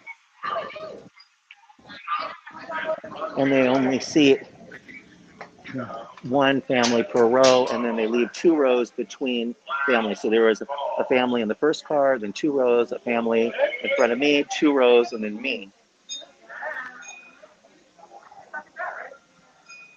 Joseph, I agree. Like hearing the noises in the park is what triggered me when I came in. Like I was so ready to be back, but I'm in. I've got to get coverage. I've got to get photos. We have to get an article up. People want to know what's happening in the park. So I'm thinking about it, kind of like a job.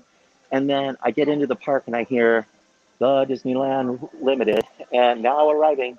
And I was like, whoa. And then I got onto Main Street and I started hearing the music playing from Music Man, and there were characters on the train platform, and the omnibus went by and honked the horn of the fire truck. And I was like, oh my gosh. And the emotions overwhelmed me. And then I saw all those cast members lined up on Main Street, all the way up Main Street on both sides in their costumes, just waving at the guests arriving.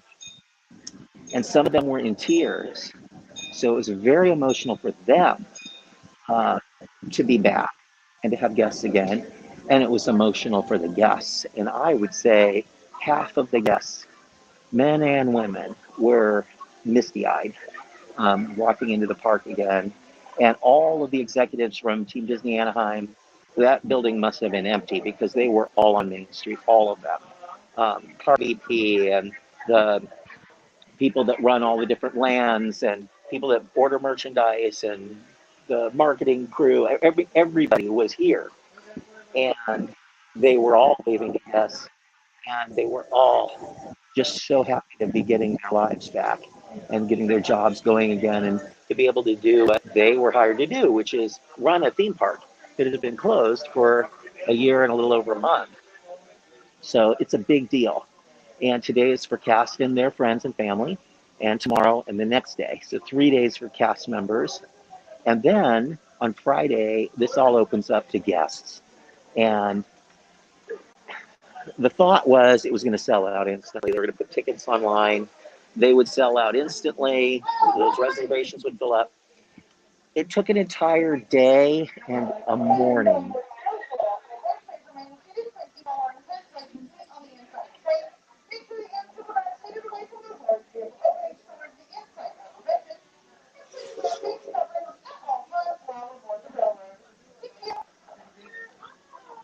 So this is a pivotal moment. But those tickets for the 30th, they didn't go right away. I mean, they took a whole day, and then the next morning before it filled up. But then there were still park hopper tickets available. So even after Disneyland park hoppers filled up, you could get a DCA park hopper. But here's the thing: after 1 o'clock, you can still go to Disneyland. Let you hear the narration. Square, Mickey's Toontown, and Runaway. We'll also visit the Grand Canyon and make a trip back in time to the primeval world and the age of the dinosaurs. Until returning to Main Street Station. As we begin our journey, remember that for a safe trip, you need to stay seated, keeping your hands, arms, fingers, and legs inside the train. And please watch your children. Bienvenidos a bordo del Disneyland Railroad. Para su seguridad, permanezca sentado y mantenga las manos, brazos, pies y piernas dentro del tren y cuide a los pequeños. Gracias. Our first stop is New Orleans Square Station. But to get there, we need to pass through the wilds of Adventureland. It may seem peaceful here, but trust me, it's a real jungle out there. Literally. So be on the lookout. You just never know what might be lurking along the rails.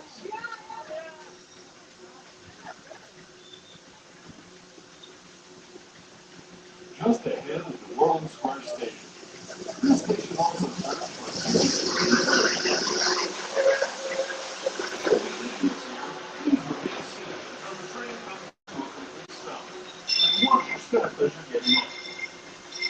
those of you continue along with us, we'll be resuming our trip in just a moment. This is New Orleans Square Station. New Orleans Square.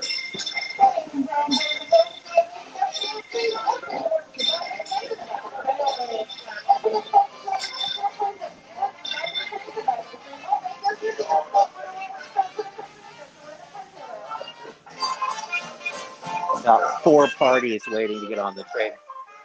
So the 30th remained available for quite some time for people that were willing to start their day at California Adventure and then park hop to Disneyland after 1 p.m. And just the other day when I looked, there was still DCA park hoppers available. So if you don't mind paying the big bucks, $200 or more to go to the parks, you can still get a ticket. And many of the days are like that for the 2 months that are currently doing reservations. There are some days that are completely sold out. There's nothing available. No one park tickets, no park hopper tickets to either park. But for the most part, DCA has pretty wide availability just about every day. And Disneyland has a lot of days that are sold out. But if you're willing to do the park hopper, you can still get a ticket on a lot of days. We think that it has a lot to do with a few things. One is, may still be too soon for some people. It also is expensive, and they are opening the parks with the assumption that this is the highest demand. Parks have been closed for a year and a month, and there's a lot of people just, can't wait to get back, and so they are charging their highest price because this is a high demand time. But I think they're learning that may not be quite as high a demand as they were thinking, and so we'll likely see in this next round for July some of the prices come down, and then they'll look and see how that affects, their park attendance. And if that works, then that'll become the new norm. And if it doesn't, it'll drop again. So this is a trial and error period that we're going through. And the reason I'm sitting sideways like that, I'll just show you. This is one of the excursion cars. So all the seats are facing forward. And, most of the cars at the Disneyland Railroad face outward because the whole park is on your right-hand side. So there's really, in most places, nothing to see on this side except for here, New Orleans Square Station, where you see this cool building, which I think is from So Dear to My Heart, the movie.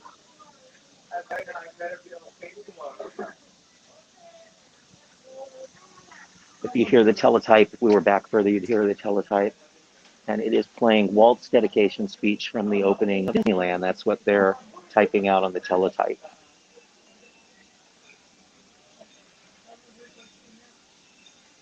Somebody just saying that they wish they could be here, but out-of-state people can't come. And it won't be that way for very much longer because the state is allowing it. It's just Disneyland not allowing it at this point. So you shouldn't have to wait too much longer. You just need to be vaccinated if you're from out of state. So go ahead and do that now. And then by the time Disneyland is selling tickets to out-of-state guests again, you'll be ready.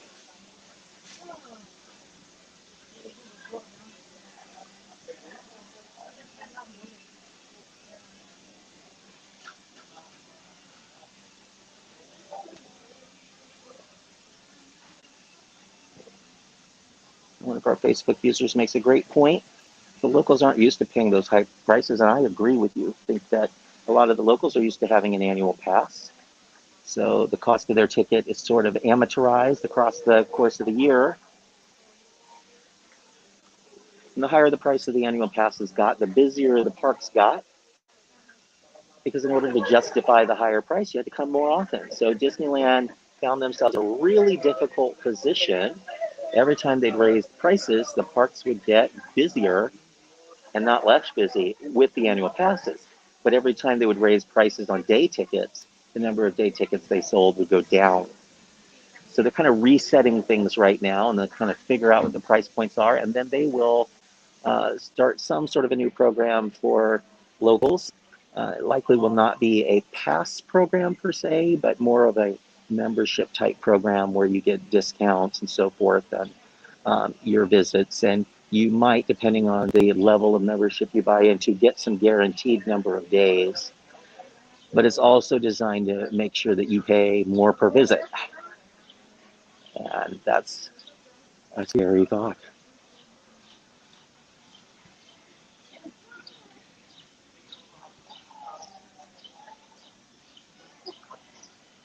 Amy, keep an eye out for me in the park. I will be there Friday as well with the whole crew. We'd love to say hi. Please don't open the door for horse. Please remain seated. Please keep all untranslators on the inside of the train. Please make sure the young children are seated away from the large vehicle openings and towards the inside of the benches. And please make sure that face coverings are worn at all times while aboard the railroad. I still remember Elevation at New Orleans Square Station is 144 feet. On the corner of that sign, we've used that on our Gumball Rally so many times. Questions. Our Gumball Rally is a race through Disneyland to see who can ride the most rides in a single day. Just joining us, welcome aboard the Disneyland Railroad. To ensure a safe ride, stay seated with your hands, arms, feet, and legs inside the train. And please watch your ears.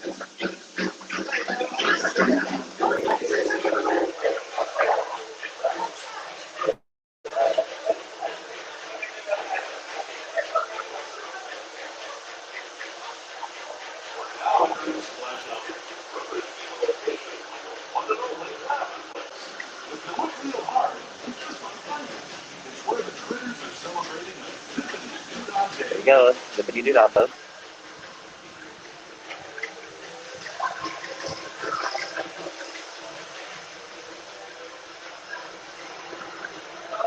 Winnie the Pooh waving at us.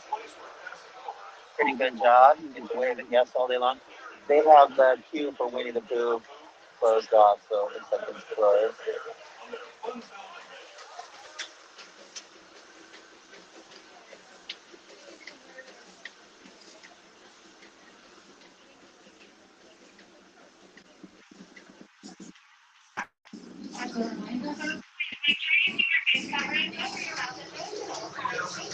Galaxy's Edge on our left, Frontierland on our right, and the Rivers of America.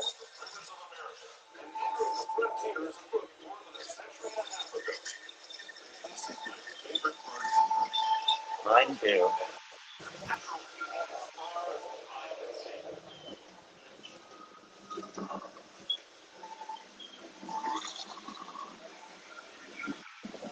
Such a peaceful part of the ride. We're on the trestle right now. Just under us is where that beaver has eaten all the way through one of the trestles. Waterfalls. The cave there is for the Fantasmic boats. Old Settler's Cabin. All board up.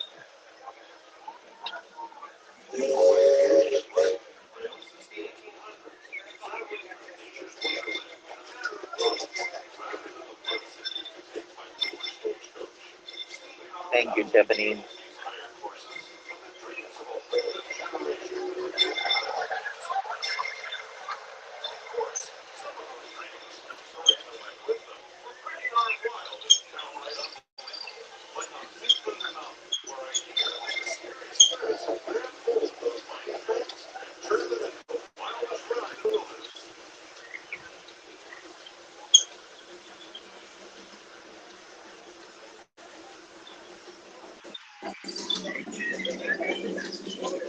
Amy Morales, I'm going to guess that the park is at 15% capacity today.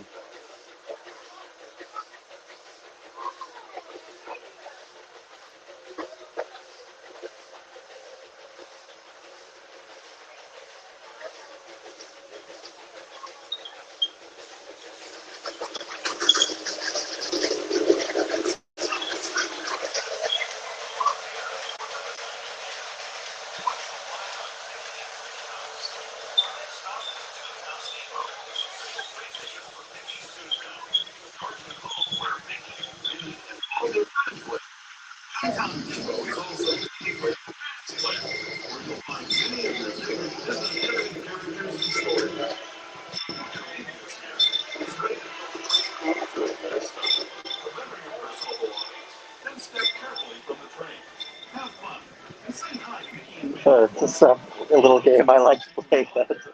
I like to wave at folks and see if they'll wave back. And all of those people I just waved at waved back, so I'm very happy. Takes so little to make me happy. So, any questions that you all have that I can answer for you while we're at this train stop, waiting to go to Tomorrowland?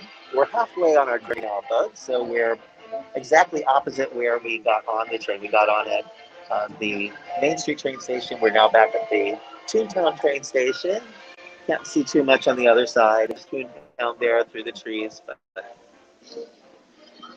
there's Matterhorn in the distance, and some folks walking underneath the train trestle here to go to Toontown, and that is where we saw the characters out.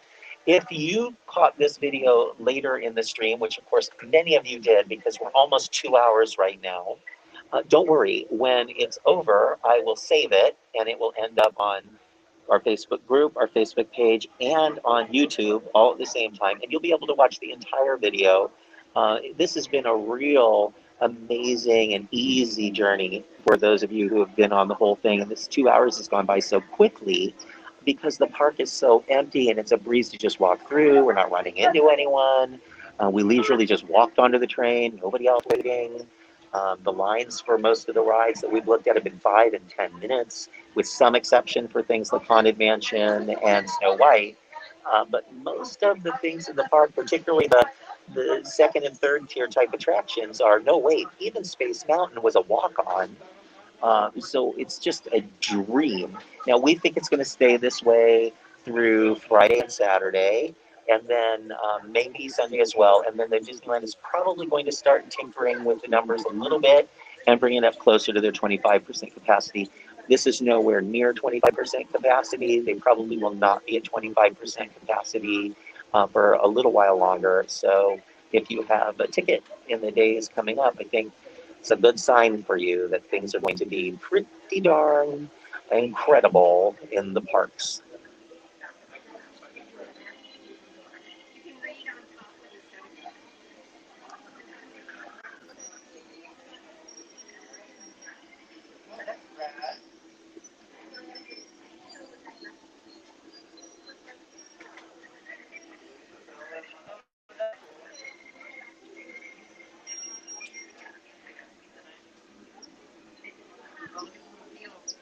So true. Usually, even in the off season, you will get waits. Although, when I was growing up, off season was truly off season and not that busy. So um, I think we're going to be going back to that cycle for a little while since there are no pass holders. The way they worked the pass program was many of the passes were only good on weekdays or only good in the off seasons. Summers were blocked out. Fridays, Saturdays, and Sundays were blocked out. So they were able to kind of fill in the gaps on the days that weren't that busy with pass holders. Since there are no pass holders, they're going to have to fill in the gaps with their pricing scheme, which has 5 tiers. And the lowest tier is $104, I believe. So just over $100. And it's the same exact prices now that it was pre-pandemic. But instead of them having any tier 1 days, they're all like tier 4 and 5 days.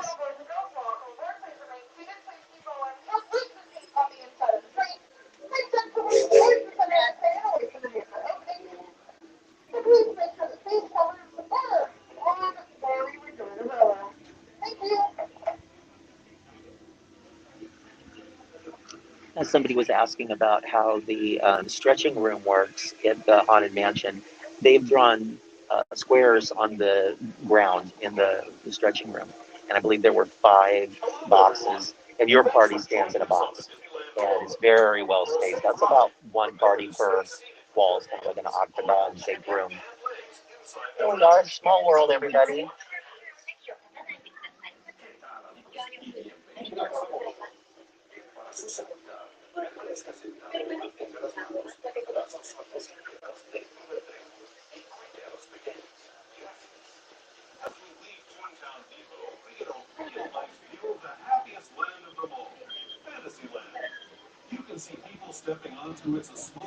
I haven't seen any trading on it. So I'm guessing it's not considered the safest activity right now. I'm sure some guests are probably been trading, but Cast members don't seem to have pins on their lanyards for trading right now.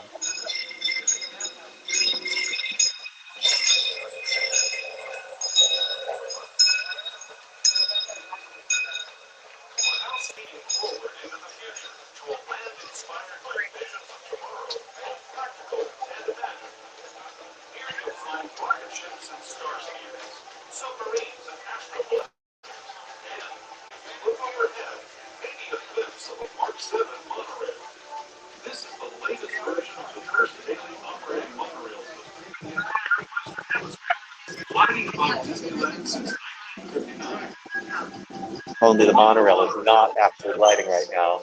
It is down. Will be for quite some time. No experience or license required. If you're into soaring spaceships, or if you're into medieval empires and emperors, Tomorrowland is definitely the place for you.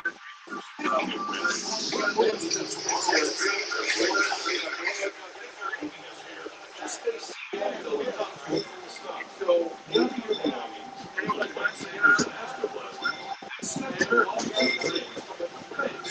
Have fun in the future. The rest of you, just sit tight. We'll be on our way again in just a bit.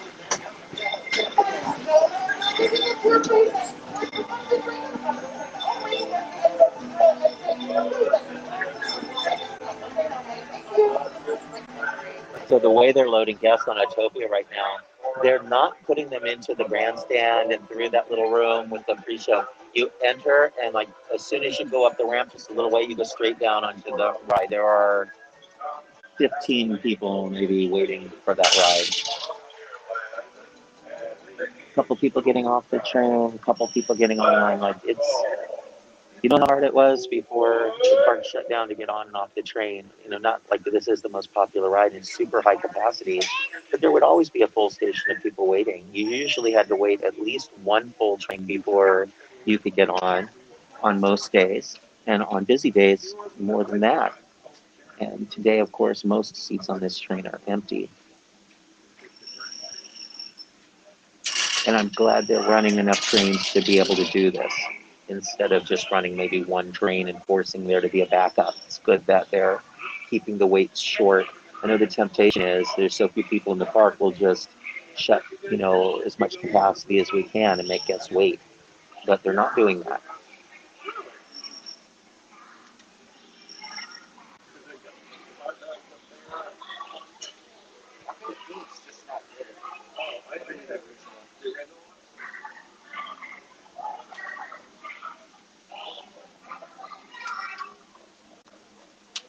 An excellent observation on your part, and thinking back to that opening day in 1955, and I am thankfully not old enough to remember it personally, but of course heard the stories from Bob Gurr and so many Disney legends who did work the opening day, that it was a disaster. They weren't quite ready for reopening, and they had to make some tough decisions. The plumbers had told Walt that he had to decide if he wanted running water in the water fountains or if he wanted flushing toilets in the bathrooms for opening day. So they chose the flushing toilets. They had just laid asphalt on Main Street, and it was so hot that ladies' high-heeled shoes, because they used to wear high-heeled shoes to the parks in those days. Everybody dressed up for the park in 1955, and high heels were sinking into the asphalt. And Autopia, by the end of the first day, only had one running vehicle. The rest had either stopped working or their fiberglass shells had shattered. And it was not until later that they figured out how to keep that attraction running reliably. And Bob Gurr himself had to be backstage at Autopia fixing vehicles all day long, every day for quite some time until they figured that attraction out. And the whole park was like that. Many of the rides weren't done and ready yet. And it sort of feels that way. Many rides are closed because they're just not ready to reopen. Many restaurants are closed because they don't have enough staffing, or there's just not enough capacity, or they're indoor restaurants and there's no indoor dining in the park right now. So it does feel a lot like opening day. The difference between now and opening day is that the infrastructure of this park is so superior to how it was in the 50s, 60s, and even 70s that each decade has brought Disneyland some additional enhancements. And over time, they've just been able to afford to buy better everything.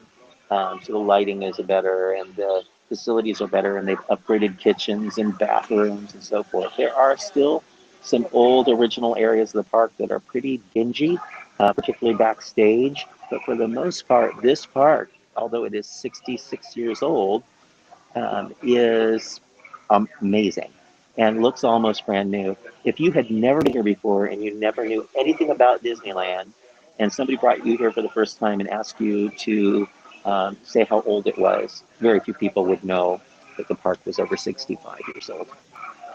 It looks better than many newer parks. I grew up going to Worlds of Fun in Kansas City, and that park is sort of a disaster most summers, and there's a lot of fun things there still. But over time, I think that park has diminished and not gotten better. Whereas this one just gets better and better and adds more and more things. And it's sad to see, things that we knew from our childhood change or go away or be replaced. But the next generation comes along and there needs to be things and stories for them. And all the stuff for them can't just be the things that appealed to the older generation. So it's a real balancing act for Disney to try and keep as much of the nostalgia as they can, the stuff that still appeals enough to younger people that they'll still care about it when they're older, but then provide things for that generation so that when they are older, they'll have something to talk to their kids about. And the cycle continues, and that's how Disneyland has survived 65 years. And why now has a Galaxy's Edge at the back of the park instead of a Toontown expansion, for example. So that's my philosophy on why Disneyland will always be here, because they will forever be innovating new ways to stay in touch with their guests, even when their guests say that they don't like it. A decade down the line, they usually can't remember a time without it. I remember being so upset when they built Buzz Lightyear in Tomorrowland and thinking that doesn't feel like tomorrow to me. I hate that, some kiddie ride.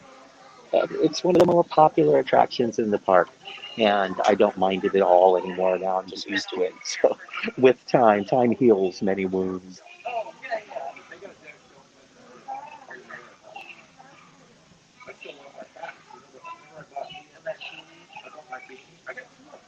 This feels like I'm at a spa, Desi. I can't get over this. The relaxed feel of today.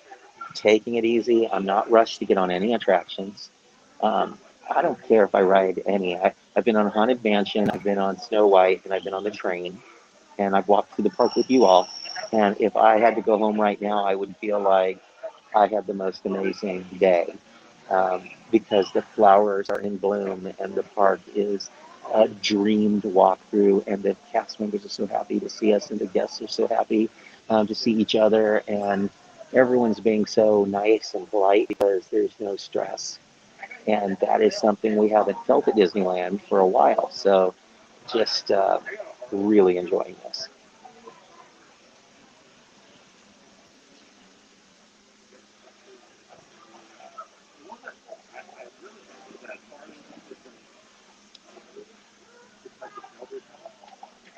I get it.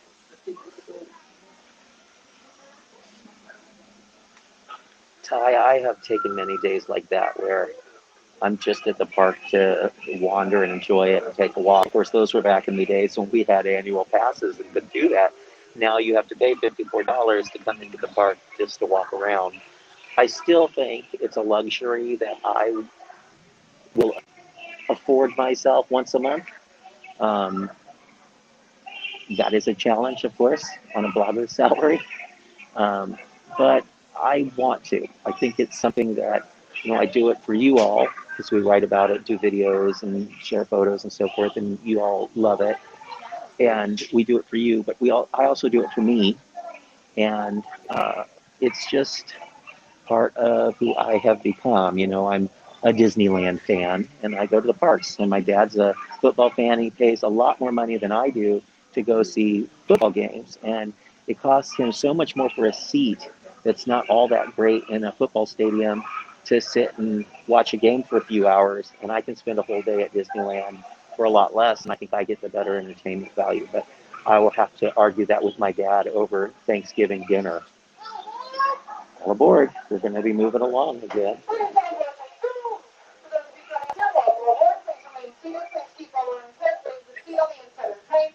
Make sure to get some car seated away from the doors here. The openings are towards the inside of the benches.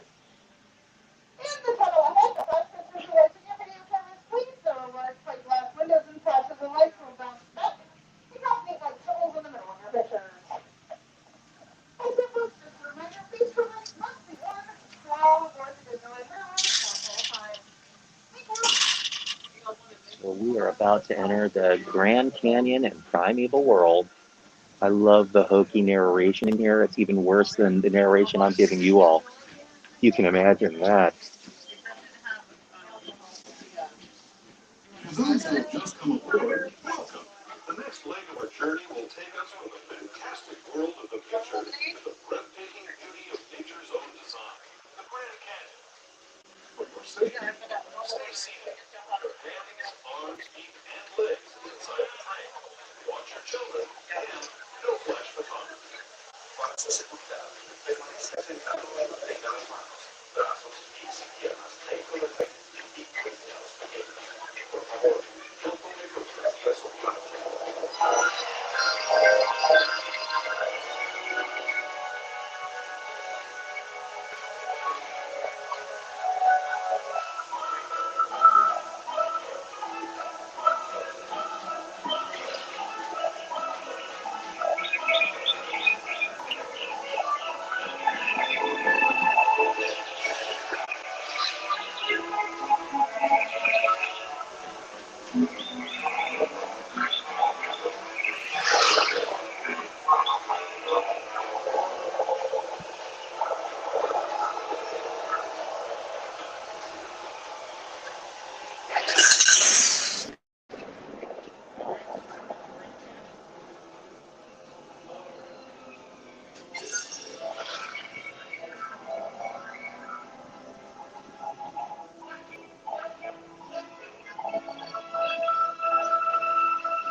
That was the Grand Canyon as we know it today.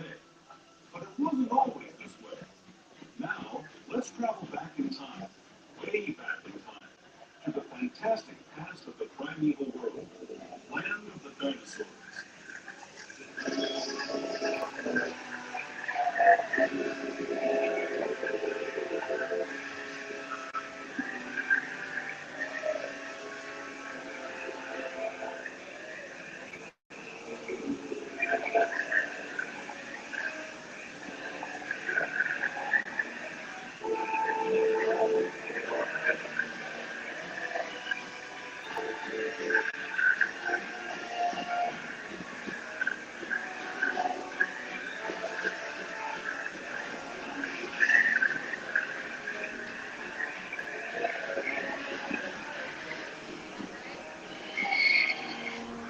Jurassic World, the ride.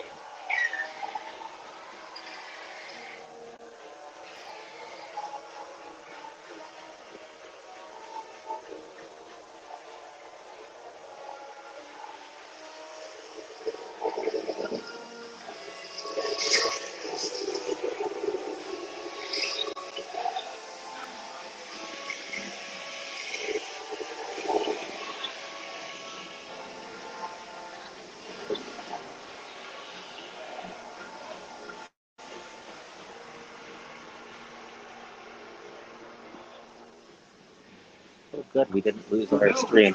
I was worried. Sometimes I go in the tunnel and the data drops. If you're leaving us here, stay in your seat until we come to a full stop. Remember to gather all your personal belongings and step carefully from the train. I'd especially like to thank those of you who've been with me for the Grand Circle Tour of Disneyland. We hope you enjoyed your travels with us and that you'll come back to ride with us again real soon. For those of you staying with us, we'll be on our way in just a few minutes. This is Main Street Station, Main Street, USA.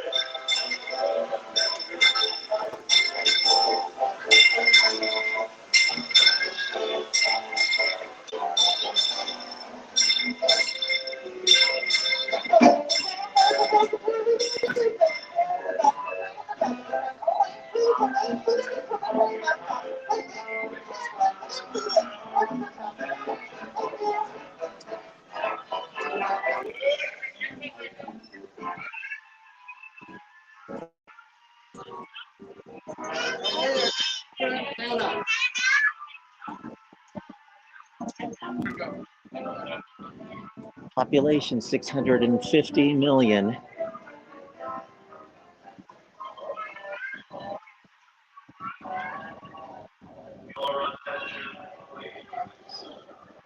It's a long train. We've been walking a while. Now leaving for a complete trip around Walt Disney's Magic Kingdom, through the Grand Canyon and Primeval World. Oh, that was just wonderful. And look, we step off the train, and there's Disneyland and the omnibus. Last call.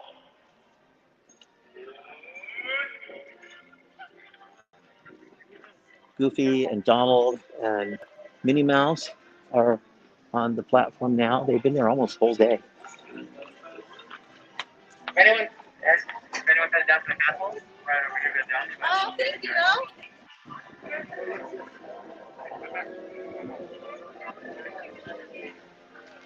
Great Moments with Mr. Lincoln is closed, but Disneyana is open. And we think the Disney Gallery that's at the back of Disneyana is closed. And then they have some characters over here. Pluto, we've seen in various places today, is meeting people at the old egg house. I'm just going to step here one moment and step into Town Square.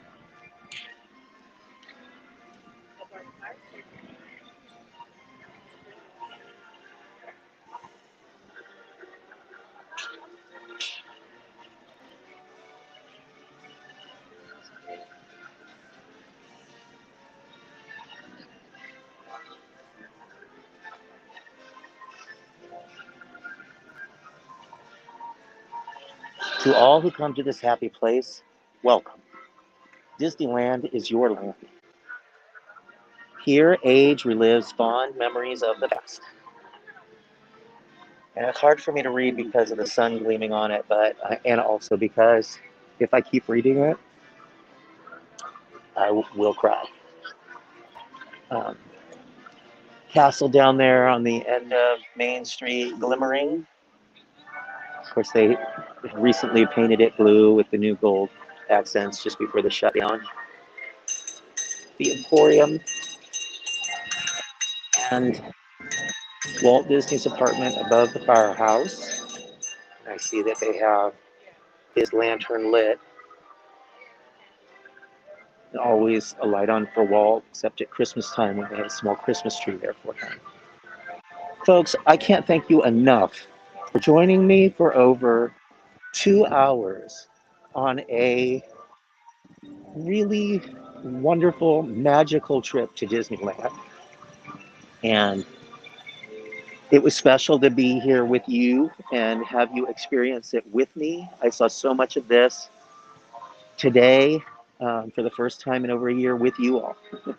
Yeah, that's pretty special. And I hope that you enjoyed it as much as I did. And if you did, please just take a moment to share it with your friends. The video will be live on all of our channels here in just a second as soon as I save it. And you'll be able to watch it again if you missed the first part, maybe the first hour, because we did the entire park of Disneyland. And if you wait a little bit, I'm going to go have lunch and maybe ride one more ride. And then I'm going to go over to California Adventure and we'll do a live video over there. So please follow our channels. If you're not already following, please make sure you do that so that you'll get the notification when we go live from California Adventure in just a little bit. And if you haven't been on Mice Chat recently, we have new coverage up on Snow White's new attraction, the Enchanted Wish, and I have a video, full ride through of that attraction that I just posted a little while ago that's on our YouTube, youtube.com/MiceChat. Thank you all. Welcome back to the magic, everyone.